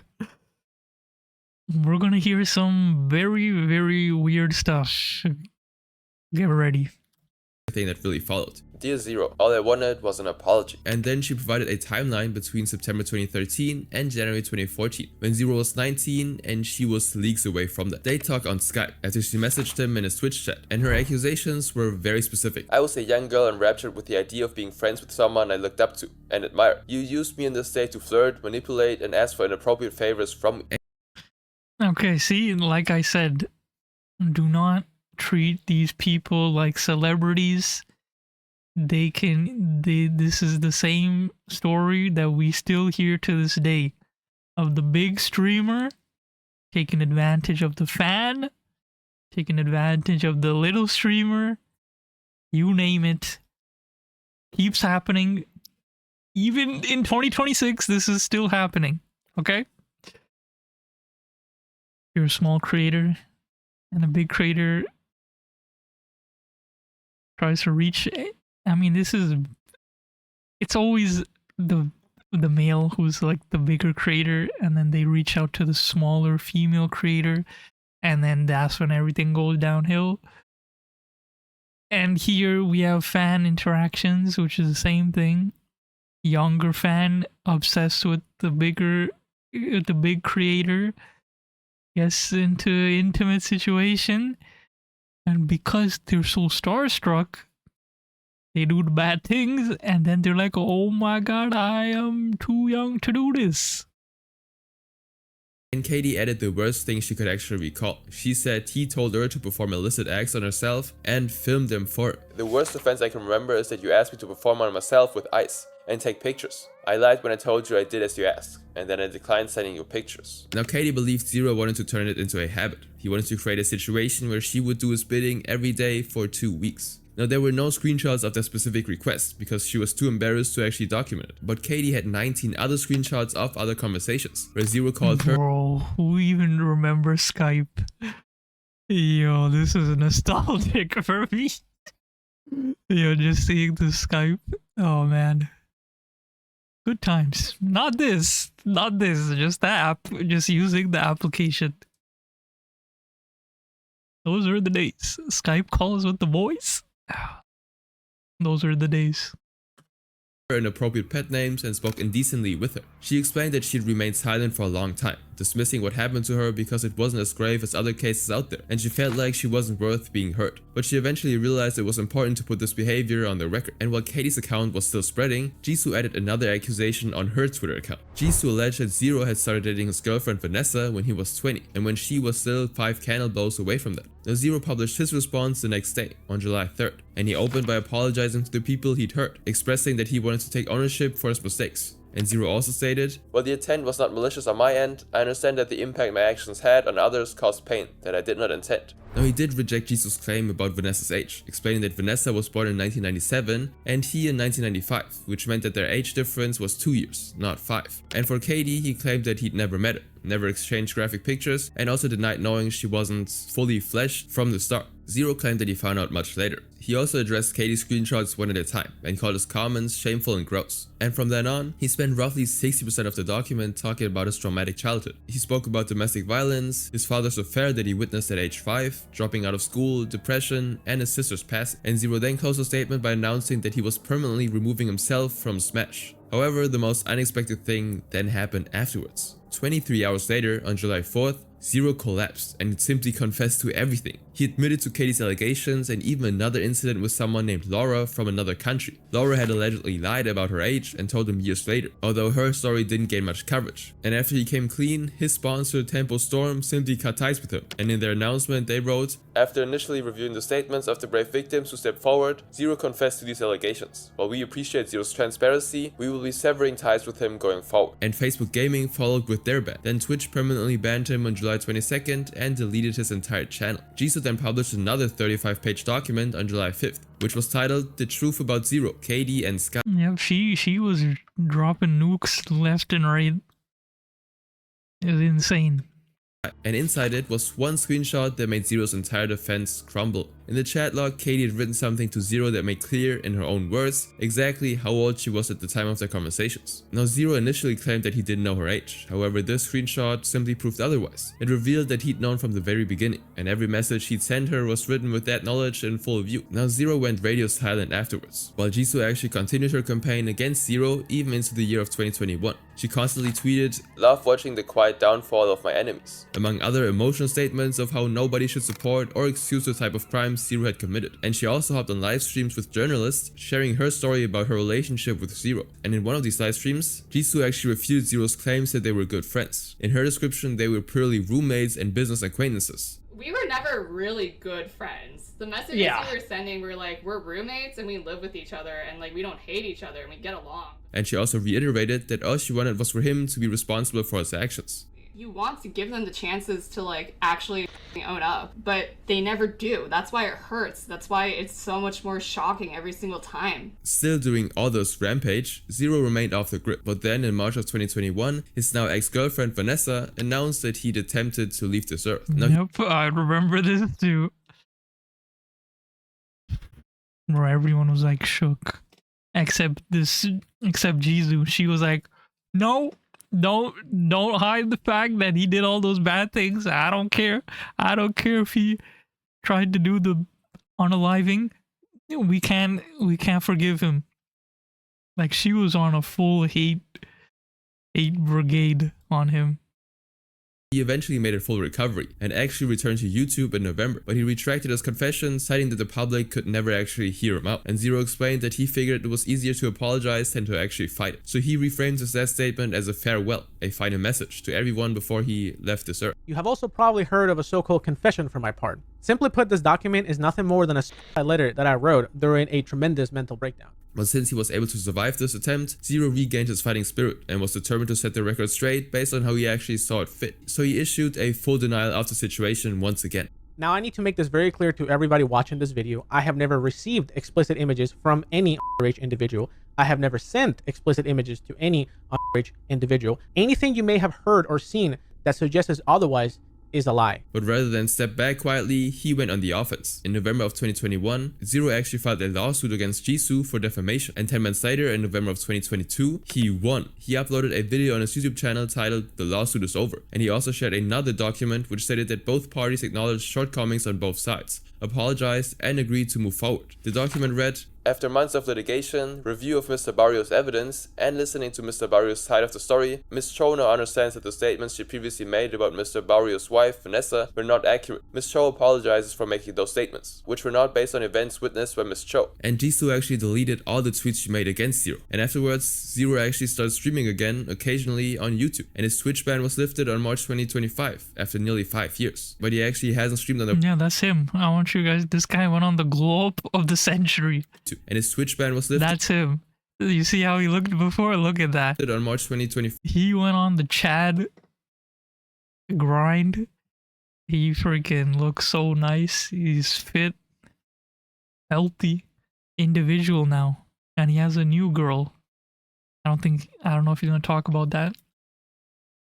After nearly 5 years, but he actually hasn't streamed on the platform since regaining access. But after some time, his YouTube activity dried up and his channel no longer actually exists. And Zero's lawsuit against Jisoo was only a momentary victory. It gave him his voice and platforms back, but one issue remained unsolved, and this was Katie. Zero had once addressed Katie in his YouTube video by stating that he was looking to reach a settlement with her, but he claimed that Katie was deliberately avoiding contact with his legal team. And so as of now, no form of evidence disproved Katie's screenshots. Now the Smash community really saw an unprecedented number of crimes in 2020, ranging from famous players to commentators. But nothing hits harder than the next one, where a figure at the highest ranking possible in the community and gaming industry at large managed to make the list. Cause this is the real dude.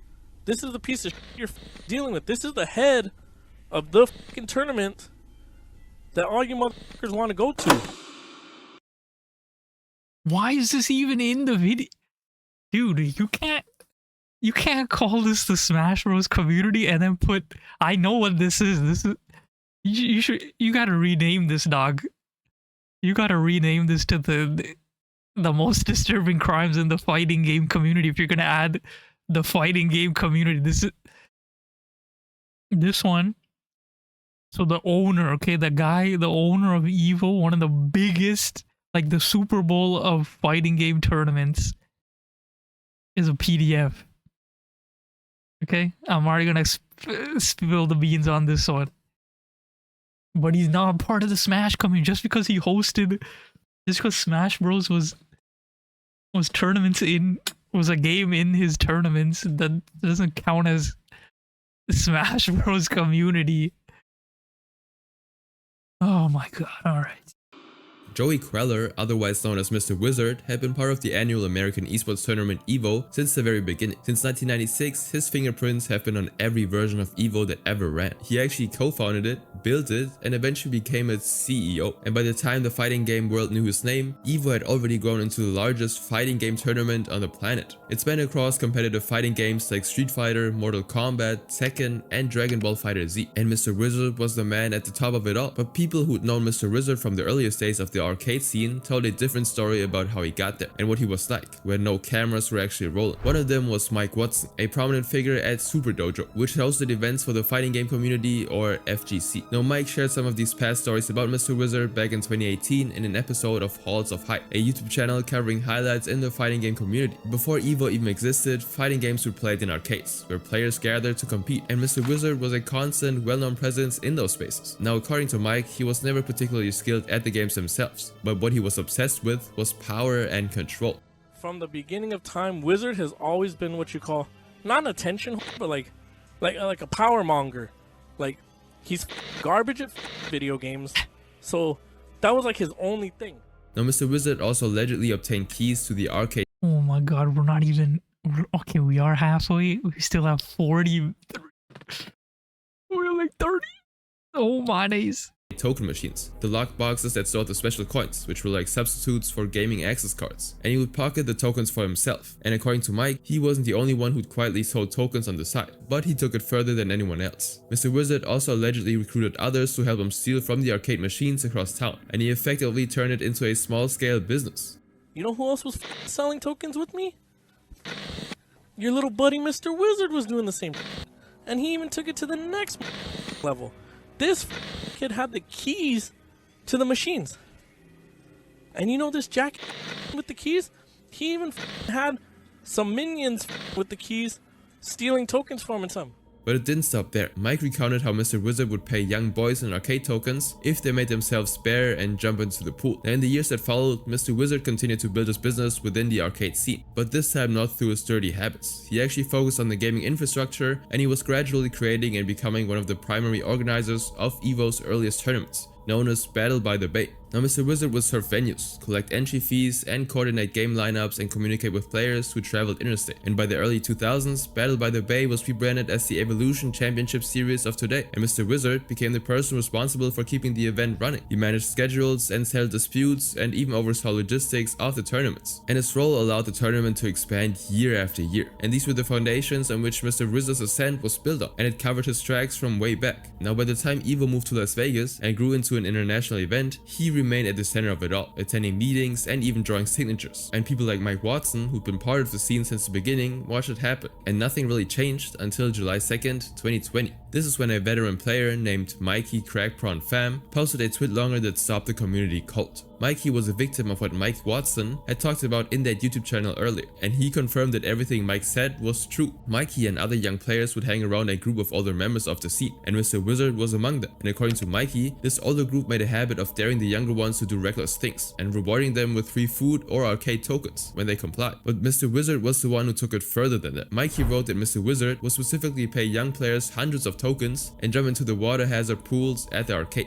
And Mr. Wizard was very specific about who he targeted. 99% of the time, it was younger boys. And this statement, of course, corresponded with Mike Watson's statements from 2018, but his account was way more detailed, having allegedly experienced it firsthand back in those days. And Mikey also talked about one instance where Mr. Wizard's target was not a male, but a girl who was permitted to jump in the pool with special instructions about what to do with her clothing. Now, the accounts didn't stop there. In the wake of Mikey's statement, a separate allegation surfaced, claiming that Mr. Wizard had paid a young person $20 to expose something in the bathroom, and the entire incident was then framed as a settlement of a debt. Now, both of these allegations were too serious to ignore, so EVO's official initial response came swiftly. That same day, on July 2nd, the organization announced that they'll be placing Mr. Wizard on administrative leave, pending an investigation. They acknowledged the allegations directly and stated that the behavior described, in their words, ran counter to EVO's mission of building a safe, welcoming environment. Now, the leave lasted less than 48 hours, but by then the damage was already spreading. Sponsors began pulling out. Prominent players announced that they wouldn't compete, and one by one the people and organizations that had made EVO 2020 possible actually started walking away. Five-time EVO champion Dominique Sonic Fox McLean was among the first high-profile names to withdraw. He reported plainly, I cannot in good conscience participate in an event with the allegations of one of the primary hosts of said event. It just doesn't sit right with me. And in the same manner, fighting game casters James Chen, Stefan Sejam Lyon, and Tasty Steve Scott each announced that they would not participate. And the game developers like Capcom, the makers of Street Fighter V, released a statement announcing that they would be pulling their game from the event entirely. Bandai Namco, which held Tekken 7 and Dragon Ball FighterZ, did the same.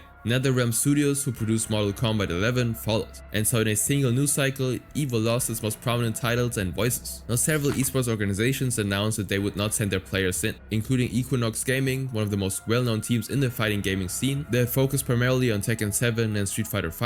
Now Mr. Wizard posted his own statement before the end of the day, and it was a brief apology, where he stated that he'd never meant to hurt anyone and he was simply young and reckless.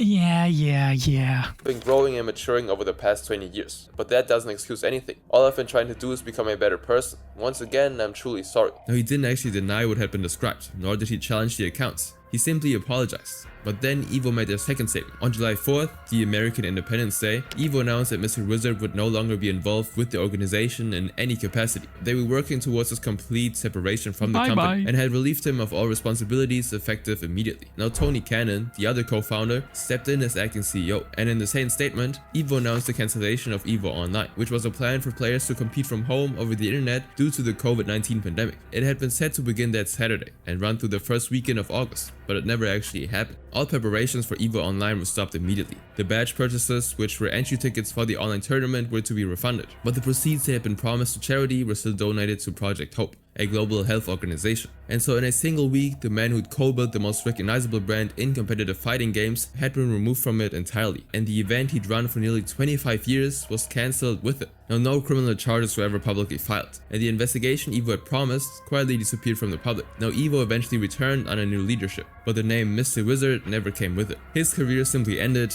within a week.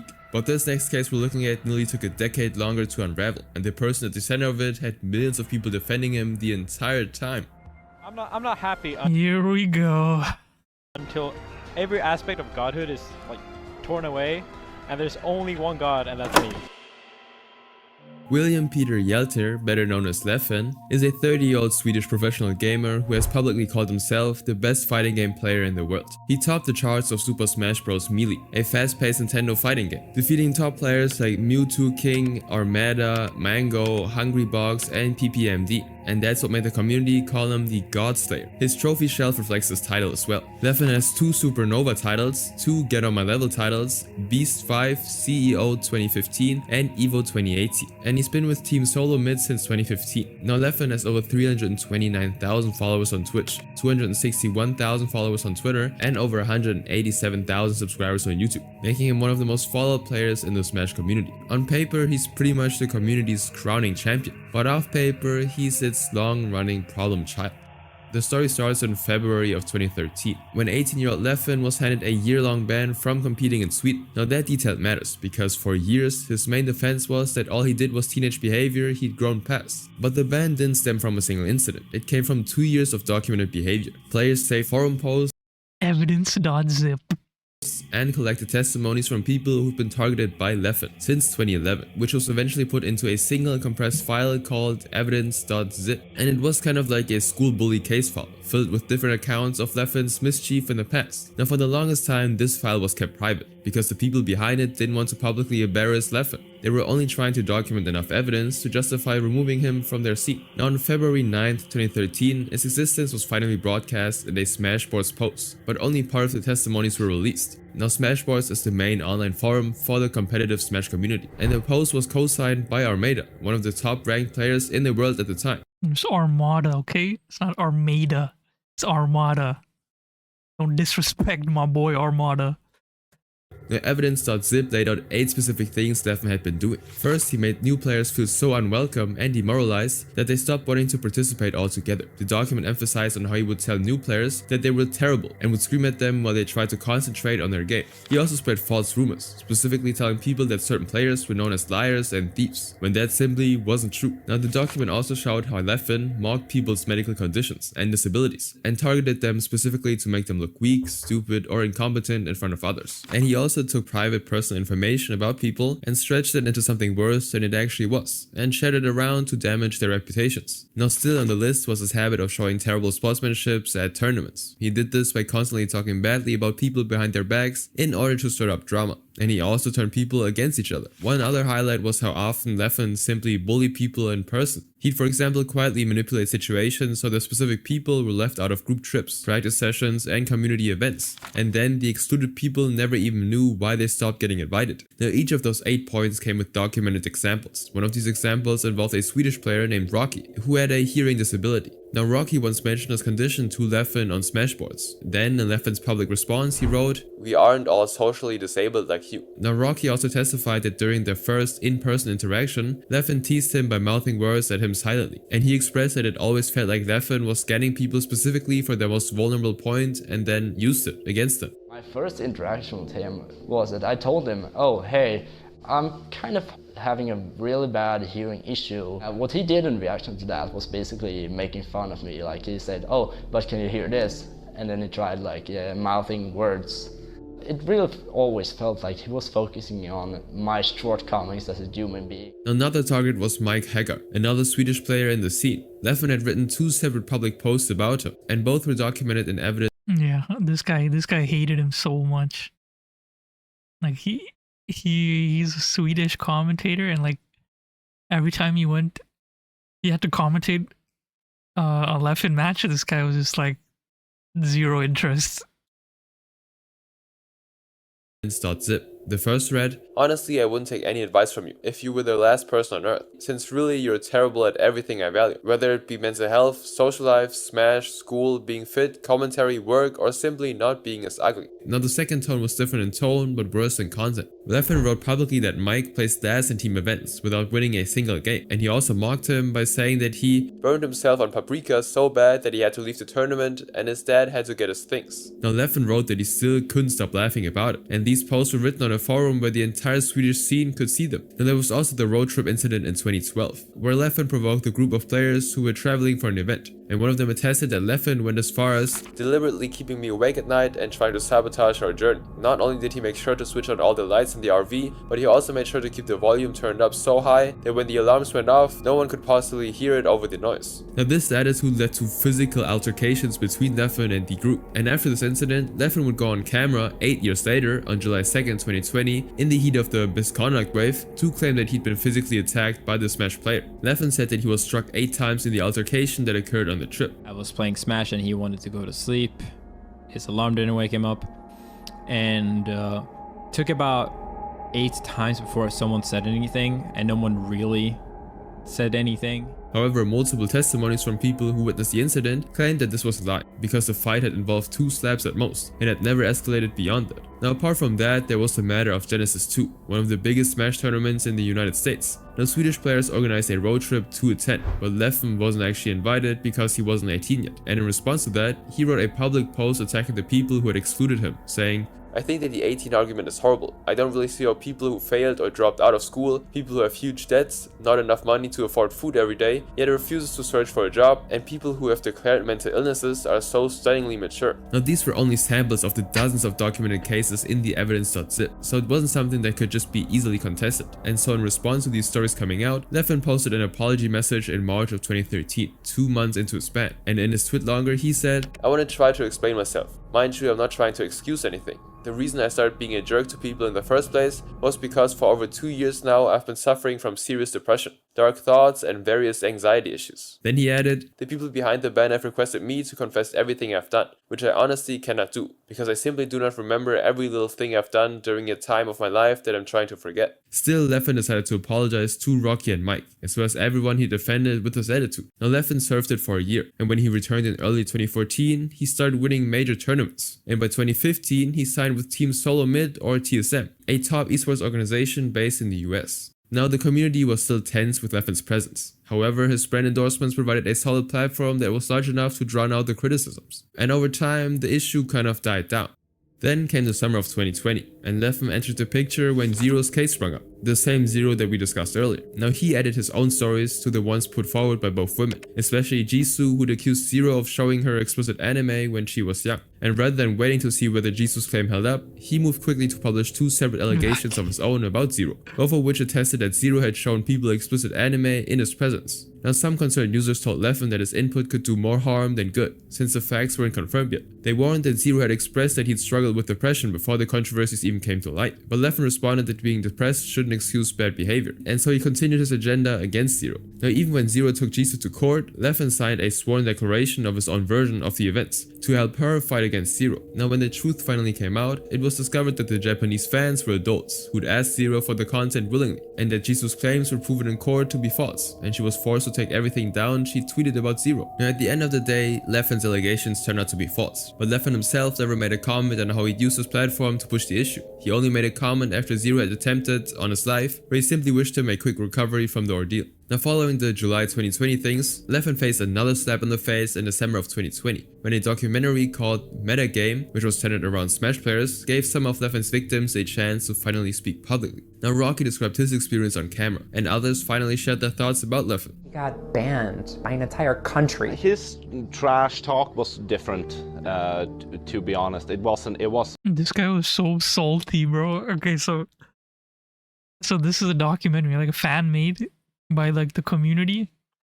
He made one before called The Smash Brothers. It's probably one of the best documentaries about Smash Bros. Melee in particular. I watched it like 3 times when I was like in high school. Anyways, he makes a sequel about like years later with Leffen as the main guy, because he was the God Slayer. He beat all those prominent figures that were mentioned in the previous documentary.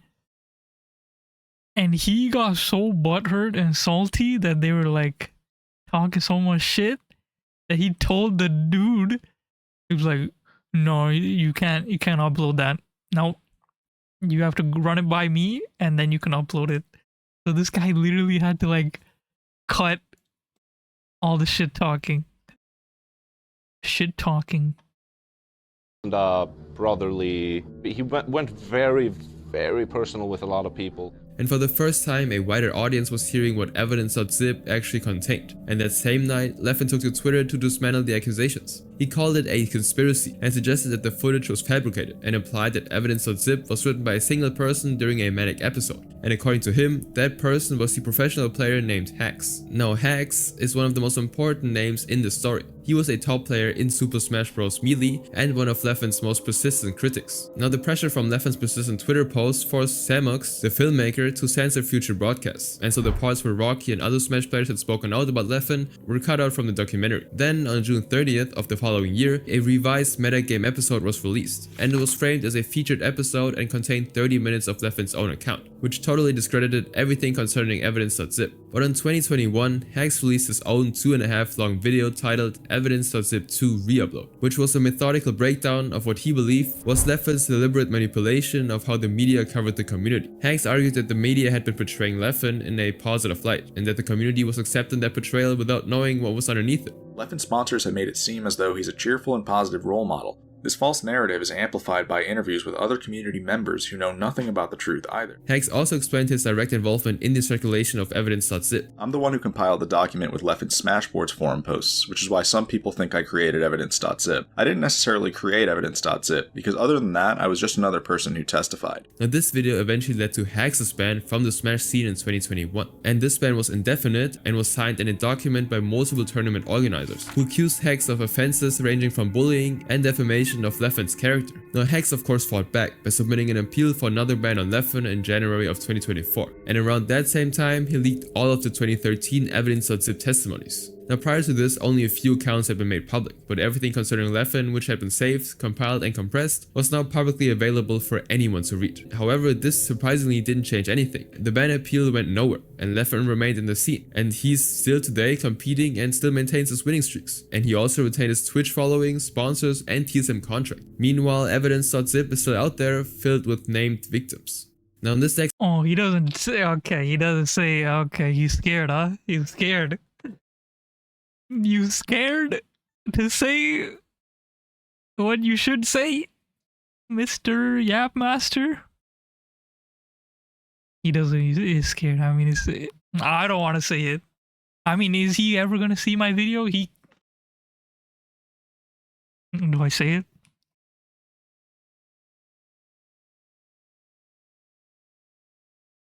So YAPMASTer doesn't say what happens to the hacks. So unfortunately, our friend Mr. Hacks passed away. Not natural cause, but he unalived. And it's because of a person before that was mentioned. Allegedly. Allegedly. Okay. He bullied him too much, ruined his career. He ruined Hacks' career. He ruined everything. Hacks loved the Super Smash Bros. Melee community. Very prominent figure. He was the most technical Fox user at that time when he was popping. But this guy took that all away from him, called him a weirdo, psychopath, stalker, had a restraining order on him, all those things. Yeah, and then Hacks even apologized. But still, Hacks was still not unbanned. And all that led him to do the unthinkable.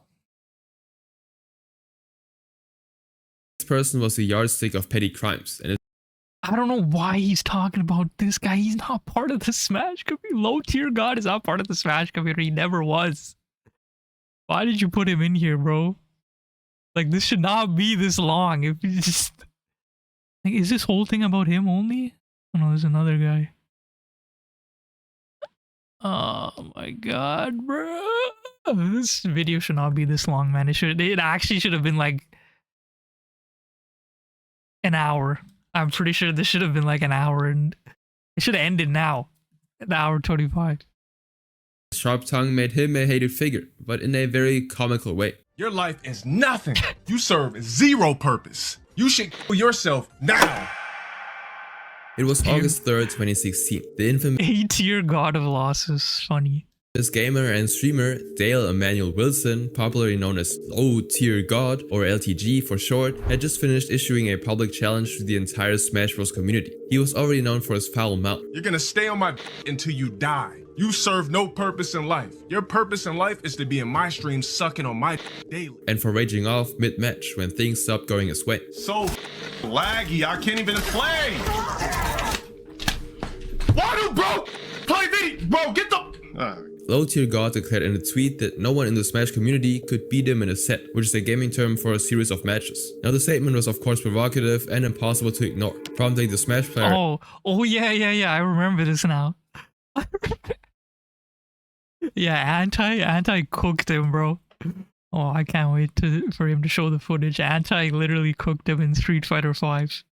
Anti to accept the challenge, but when they finally sat down to have a match, Low Tier God of course lost to Anti. He then lost his composure online and started posting insulting tweets about the game and everyone connected to it. He said, "I didn't take you seriously and I got randomed out by a stoppy Kenny." Then he started blocking people for hyping Anti, who he called a fraudulent coward. Now 3 years later, in 2019, LTG did something that surprised everyone who'd been watching. He actually joined the Smash scene, the very community he'd publicly mocked. Now Low Tier God wasn't immersed in the controversies that rocked the Super Smash Bros scene in 2020, because his own legal and personal history was a different story entirely, and it stretched back well before any gaming challenge. Low Tier God was born in South Central Los Angeles. Now based on what he has shared through streams, oh my god, when did he even say that? He didn't even go to a tournament. He just streams the game.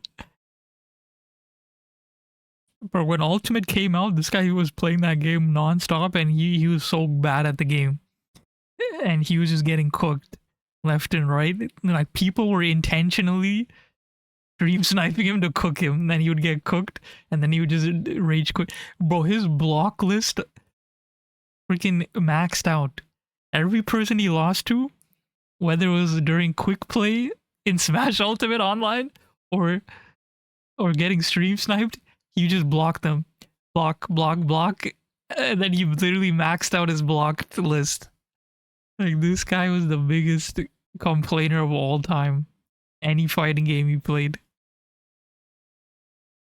Over the years, Low-Tier God grew up without a father, was bullied through school, and experienced something deeply damaging at a young age. A teacher's teenage daughter took advantage of him well before high school. By his own admission, the incident happened more than once, and he'd never went to therapy for it. And in the year 2005, LTG's behavior started reflecting in court records. He'd actually received a restraining order in connection with a domestic violence case involving his girlfriend at the time. And in the filed documents, she stated that LTG had made threats against her life. Now 3 years later, in 2008, LTG's name appeared on a second criminal record. This time it was for a felony charge for being in possession of stolen goods. And court documents also showed he served 38 days in jail. Now due to these records, stable employment became difficult, so LTG went online to start earning. His first YouTube channel launched in 2006 under the name Sparrow25. And his content revolved around short clips of himself showcasing his singing skills. Now by 2011, he actually rebranded and changed his username to Low-Tier God, and now instead of singing, his focus was fighting games. Now he actually streamed Street Fighter, and his streams were loud, combative, and built entirely around his reactions to losing. He would pretty much just trash talk his opponents, then insult his viewers, and then yell at the camera when things didn't go his way.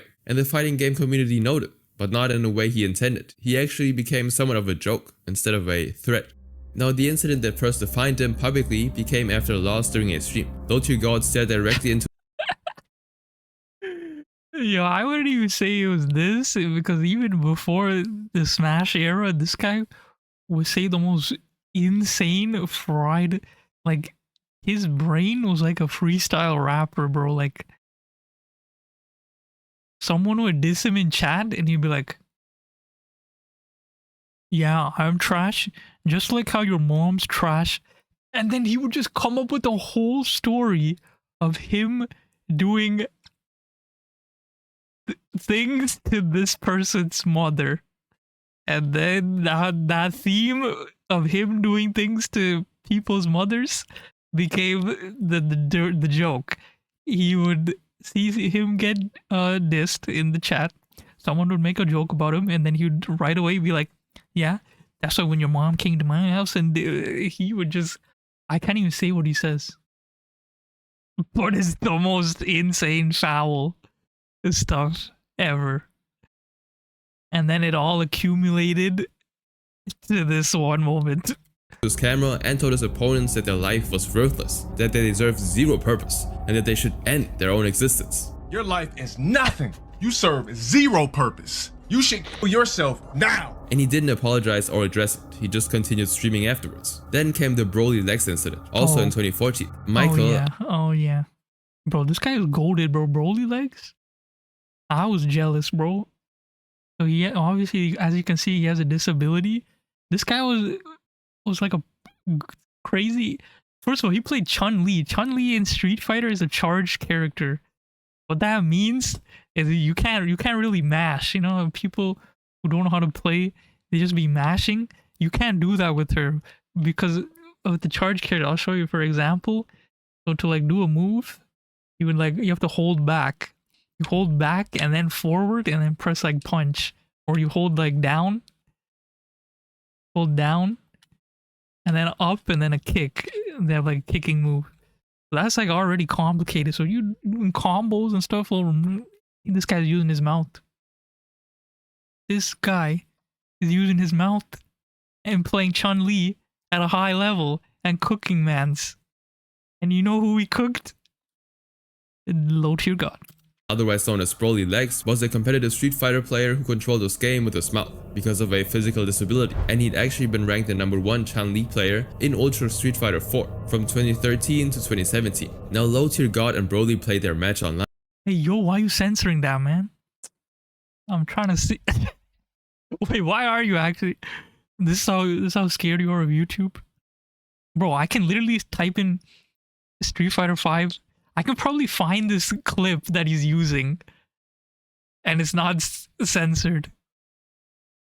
But Low-Tier God, of course, lost. But losing wasn't even the main story. It was what he said after. Oh yeah, this guy's about to say some foul. He really gets personal and makes fun of his condition, etc. And before. Before the match, LTG had mocked Broly's appearance and compared him to Krang, the shriveled villain from Teenage Mutant Ninja Turtles. And then after losing the match, he called Broly a slobbering, worthless person. Now once again, Low Tier God didn't offer any apology or even retracted his statements. I don't give a what match he posted. He's a worthless human being, worthless piece of specimen. Give a about this ugly, slobbering. And Broly would eventually pass away in March of 2024 at the age of 35. And that was when LTG eventually commented, clarifying that his words from 2014 had been a joke. Yeah, unfortunately, Broly Legs has passed away. My condolences to him and his family. Regardless of what idiots on the internet try to believe, I did really respect the guy. I had no ill will or beef towards him whatsoever. Yeah, shut the Yo, this guy, bro. That's not even that's not a joke. What he says about him is that's not a joke. That's not even banter. You went right for his disability and made fun of him. Talk about joke. It was just more like a joke to me. But this was really the only moment across his entire public record where he offered anything resembling acknowledgement of his rude actions. Still in the year of 2014, LTG challenged a former EVO champion named Viscount to a grudge match in Street Fighter 4. Yeah, we know about this. This is another iconic L from Low Tier God. This guy got cooked. Talking all that trash, pulled up, smoked him. At Wednesday Night Fights, they played 10 games and Viscount won all rounds against LTG. Now this footage pretty much circulated through the community, and LTG became a recurring punchline inside the fighting game community, having lost to Viscount and Broly Legs in embarrassing ways. Now he lost to Viscount again 2 years later in Street Fighter V, and he later lost a match to a female player named Guilty. Now this defeat was even more embarrassing for LTG, because Guilty made a mistake mid-game and chose to give this round to LTG instead of restarting, and this allowance meant that LTG was 1 point ahead in their match, yet Guilty still came out victorious at the end of the game. You see what she did? She literally lifted him up. She hugged him and lifted him up. This guy got cooked, embarrassed by Shorty. Then 2016 arrived, and the Smash community handed him his next public humiliation, and he accepted LTG's open challenge and beat him cleanly. And in response, LTG posted a video he titled the Anti-Roast Track, in which he directed a stream of derogatory words at Anti. You're the black guy that they would hire for demographics. Grew from streets of race 3, had to dig inside my temporal lobe. Skin be the same color as a bowl of Cocoa Krispies though. Now alongside this diss track, LTG also posted some salty tweets against Anti. In one thread, Low Tier God calls him the N-word, a roach, a fraud, and a gargoyle. And at one point he even attributed his loss to the fact that they played at 3 AM. Bro, this guy literally hates his own race more than like a white person would. That's this guy will call his own race like all the derogatory terms. I never met a person like him, bro. I don't need a bunch of idiots excited because a coward got lucky over 2 3:40 AM games. This overcooked Anti refused to play me again, just to have 2 false ass games over me at 3:40 AM because he's a coward. 2 games at 3:40 AM. I got so bodied. Lol, you people write so much you can feel it in your throat. And in the same thread, he asked for a rematch around a time that would make much more sense to him. Someone tagged that Diddy Kong looked. You see what he's saying, bro? He says someone tag that Diddy Kong looking ape and tell him to run my set back. Look at that, boom, call him a monkey, bro. This is his own race that he's going this ham on. Guy and tell him to run my setback. It's 10 AM and not 3:40 AM. Now following this reaction, Low Tier God became somewhat of a laughingstock in the Smash community. Now people started calling him a low-income fraud, which I'll explain why later, and many were glad Anti won the game. Now 2 years later, Twitch banned him for hateful conduct, so he moved to YouTube, where his content was then later demonetized, and his account eventually banned. But rather than stepping back from competitive gaming entirely, after suffering these losses, Low Tier God simply doubled down and entered the Smash Bros scene in 2019, and there he competed in the same community whose players he'd insulted 3 years earlier. But by 2021, users started to dig up on LTG's controversial past, regarding his 4-year relationship at the time. Now the timeline of this online interrogation was August 2018. During a live stream, a woman named Elena called Low Tier God in tears while he was streaming. The woman was his now ex-girlfriend, and she was upset because LTG had chosen to attend EVO over their 4th anniversary celebration. Now the problem was, LTG forgot to mute his microphone, so his viewers heard the entire conversation. The couple was marking 4 years together, which meant that their relationship had started in August of 2014, but screenshots from Alina's Instagram page confirmed she turned 25 in November of 2021, and this meant that their birth year was 1996. And after calculating the age gap, users discovered that back in August of 2014, Low Tier God was in his 30s, and Alina was at least 13 years younger than him. Now LT Yep, that is 100% true. Low tier groomer. never addressed the age gap publicly, and his silence gave way to an online mockery that would last for years afterwards. Now this clip of his livestream with Alina circulated, and the phrase "she was 17 candles" became a recurring tag that used to follow him across platforms. She was 17, Dale. Here we go. Still, Low Tier God didn't react or offer any explanation, but he became so hated in the gaming community that he got booed when he appeared on stage at the 2023 Stream Awards to present the award for Best Fighting Game Streamer.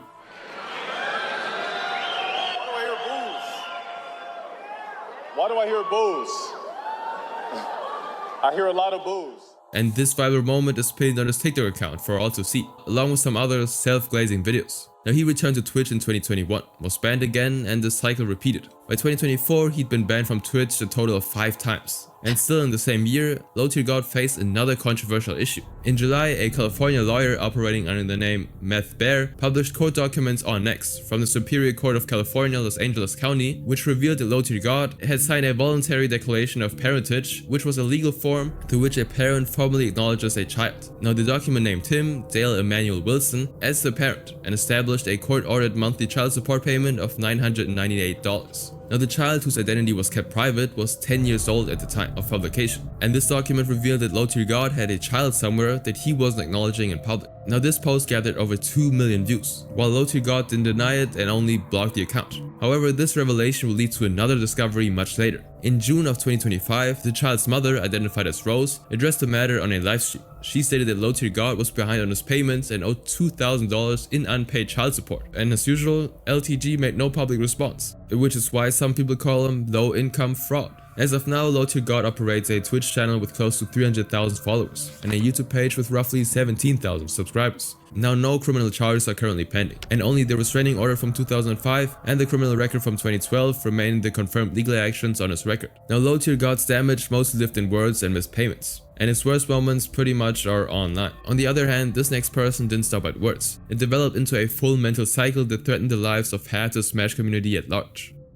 I turned right and I didn't kill anybody because Who the hell is this guy? it was not your night and it wasn't anybody's night.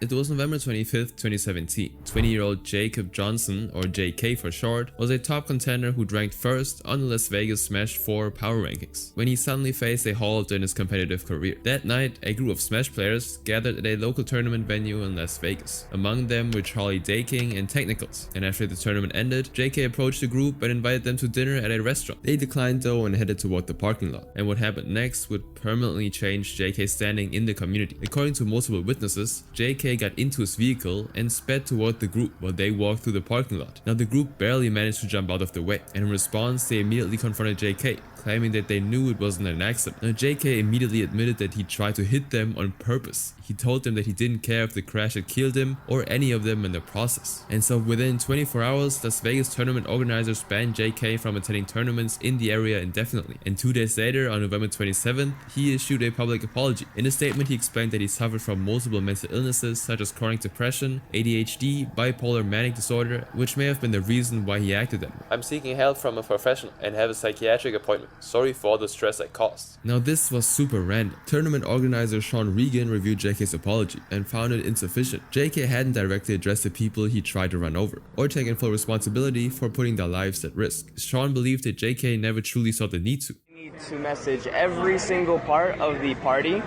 that was involved in the incident 6 months ago. Now at the end of his note, Sean confirmed that JK's indefinite ban would remain in place until he could prove that he was mentally in place. Now amidst these issues, JK was still held onto a strong belief that it was still safe for him to compete with other players and he shouldn't be banned.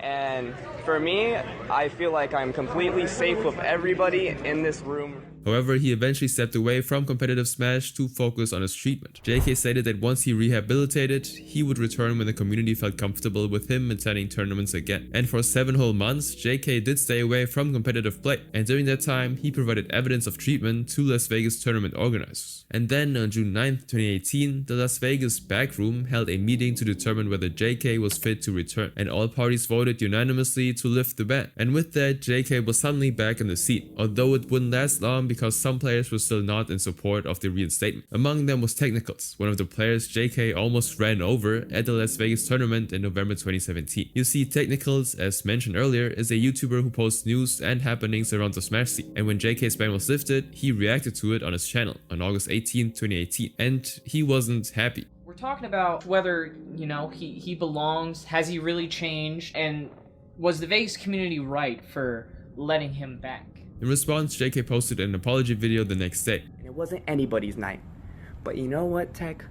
I f***ed up your whole entire day, and I've put you in such a negative spiral, and I'm sorry. I f***ed up that whole day. Still, the apology did nothing to change JK's situation, because by mid-September 2018, just 3 months after his reinstatement, JK was banned again for undisclosed reasons. Now, tournament organizers initially kept it private, until an incident in November led the panel to speak about the ban. On November 2nd, 2018, JK attended a local tournament at Games Nest Arcade, breaking the terms of his ban. Staff members asked him to leave, and many of the attendees were uncomfortable with his presence, and so questions circulated about his ban status. Now, due to this uproar, one of the officials by the name of Ivan or Navi Castillo released a statement 5 days later, and Navi explained that a public announcement could have been harmful to JK's well-being and mental health, so the ban was discussed privately with JK, and he agreed to distance himself from the community to seek additional professional help. Now, Navi reiterated that JK was still permanently banned from all Las Vegas Smash events, and organizers were urged to adhere to take note. However, this is when things started to take an ugly turn after his publication. JK began sending messages to other players. On November 13th, Jordan, or Lisan, received a Twitter direct message from JK, which read, "Next time I see you, I'm going to shoot you in the mouth." JK also threatened to blow up Jordan's grandfather's house, and multiple other players in the Las Vegas scene received similar threatening messages. Now, the recipients of these threats contacted Nevada law enforcement immediately, and the authorities took JK into custody the following day. The threats of this kind were taken very seriously, especially during this particular time. Just 3 months earlier, for example, in August 2018, a gunman had opened fire at a Madden NFL 19 tournament. I remember this. Yeah, this was a tragic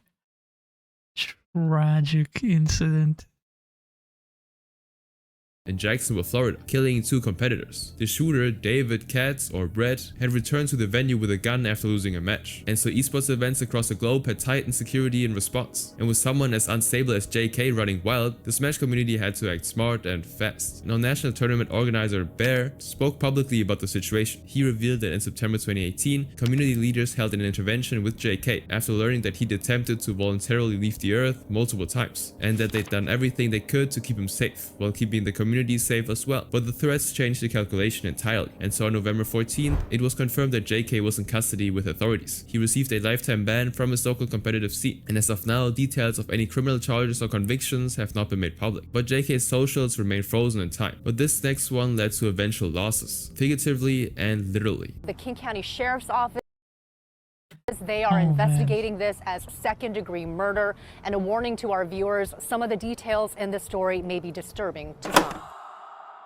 Now, the name Sweets meant something in the Pacific Northwest Smash scene. It was the name 29-year-old Colin Bolditsoir went by online. Now, Colin was a regular at Seattle's satellite Smash tournaments. Players in a local community knew him and competed with him at small events. But on June 29, 2022, Colin's name became attached to one of the most horrifying crimes in Washington's Smash community. The story starts with Colin's mother, 70-year-old Lori Collins, who lived in an apartment complex in Shoreline, Washington. It was a residential, quiet place just north of Seattle. Now, Lori worked at Seattle Pacific University for over 3 decades as a budget manager in the School of Theology, and colleagues described her as loyal and someone whose faith showed in her work. And for 30 years, she showed up and left on time, consistently. Now, Colin had been living with Lori despite a court order that explicitly prohibited it, because in May of 2022, Lori filed a no-contact order against him following a domestic violence incident. The instructions were simple and clear. Colin was to have no direct or indirect contact with his mother, no phone calls, no electronic communication, and he wasn't even supposed to be within than 1,000 feet off her residence. But despite this, Colin was living in her apartment, sleeping under the same roof as the woman who'd filed the order to keep him away. Then came the early hours of Wednesday morning on June 29, 2022. A neighbor heard screaming from Lori's apartment at 2 a.m. and this loud noise was followed by thumping sounds. And hours later, the same neighbor noticed another strange thing. Lori's car was still in its assigned parking spot during hours where she would have been at work. And these were so concerning that the neighbors had to call for a welfare check. Now, King County deputies arrived at Lori's property at around 9 a.m. They knocked and Colin actually opened the door, saw them, and then shut it immediately. Now, minutes passed and he opened it again, but this time he stepped outside and locked the door behind him. Now, the deputies knew about the protective order and wanted to speak with Lori to understand why her son was standing at her doorway and not her. So they asked Colin where his mother was and he told them that she was at work, but they weren't convinced because Lori's car was of course still in the parking lot. So the officers changed the topic and asked about the screaming and thumping sounds the neighbor had reported, and Colin said that he'd had an argument with Lori and it happened all the time, but they still weren't convinced. So the deputies tried calling Lori by phone, but of course there was no reply. So they simply forced their way in, and in the bedroom upstairs the officers did find Lori, but not in the way they expected. Her body wasn't connected and a baseball bat rested just a few feet away. Now the officers arrested Colin at the scene and charged him with second-degree murder, and within 24 hours the Western Washington Smash scene learned what happened. And so of course Satellite Smash, local tournament organizer, issued a permanent ban for Colin. And while many supported the ban, of course, others actually posted comments asking why Colin still couldn't compete and when he'd start streaming again. Now regardless of the diverse reactions, the Western Washington Smash panel encouraged anyone affected to reach out to local mental health support services. Meanwhile, Seattle Pacific University released a statement in honor of Lori, which read, "The university is deeply saddened by the death of our longtime and treasured colleague. She was a loyal and dedicated assistant for many departments. She will be profoundly missed by the SPU community." And further investigations revealed more testimonies from neighbors. And according to these reports, Lori and Colin had ongoing issues, including mental health struggles, and the no contact order the elderly mother had filed in May indicated that those issues had escalated to violence and that she wanted to protect herself. Unfortunately, it wasn't enough. As of now, there aren't any updates regarding Colin's case, and the details of what happened that night remain unknown. He remains in King County Jail on a $2 million bail.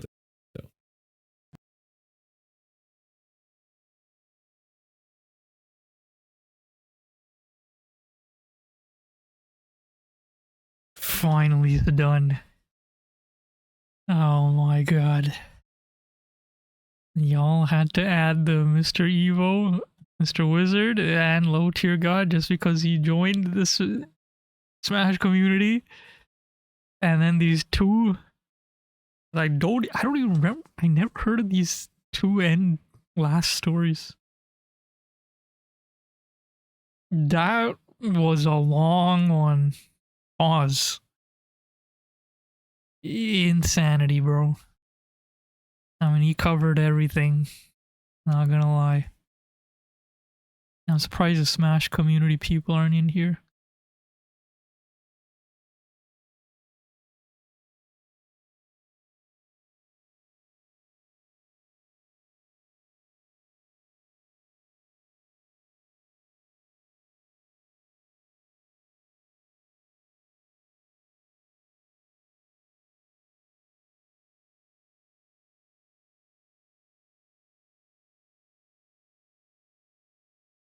Yeah, bro. The Senpai situation is literally, if the roles were reversed, it wouldn't be the same.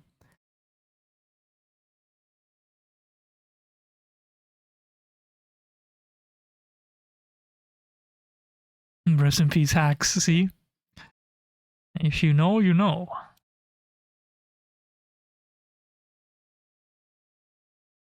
Anyways, I'm tired. That was a super long video. After 2020 July, I literally just stopped watching all the Smash players. And I went back to Street Fighter. That was my OG fighting game that I played. And I just stuck with them. So yeah, that's the Smash community. Now you guys know. It's, the community has fallen very, very low. I'll tell you that. It's not as big as it used to be, but it's still active. But it's not the same as it once was. That's all I'll say. Anyways, bro, I don't even know if this is gonna upload today. I might have to upload this tomorrow. I will see you guys in the next video. Maybe it might be a double upload tomorrow. Make sure to like and subscribe. Okay, this time we will be back with more SpongeBob theories, unless another crazy video drops tomorrow. But I doubt it. We will be back this time with more SpongeBob theories. And I will see y'all in the next video. Peace.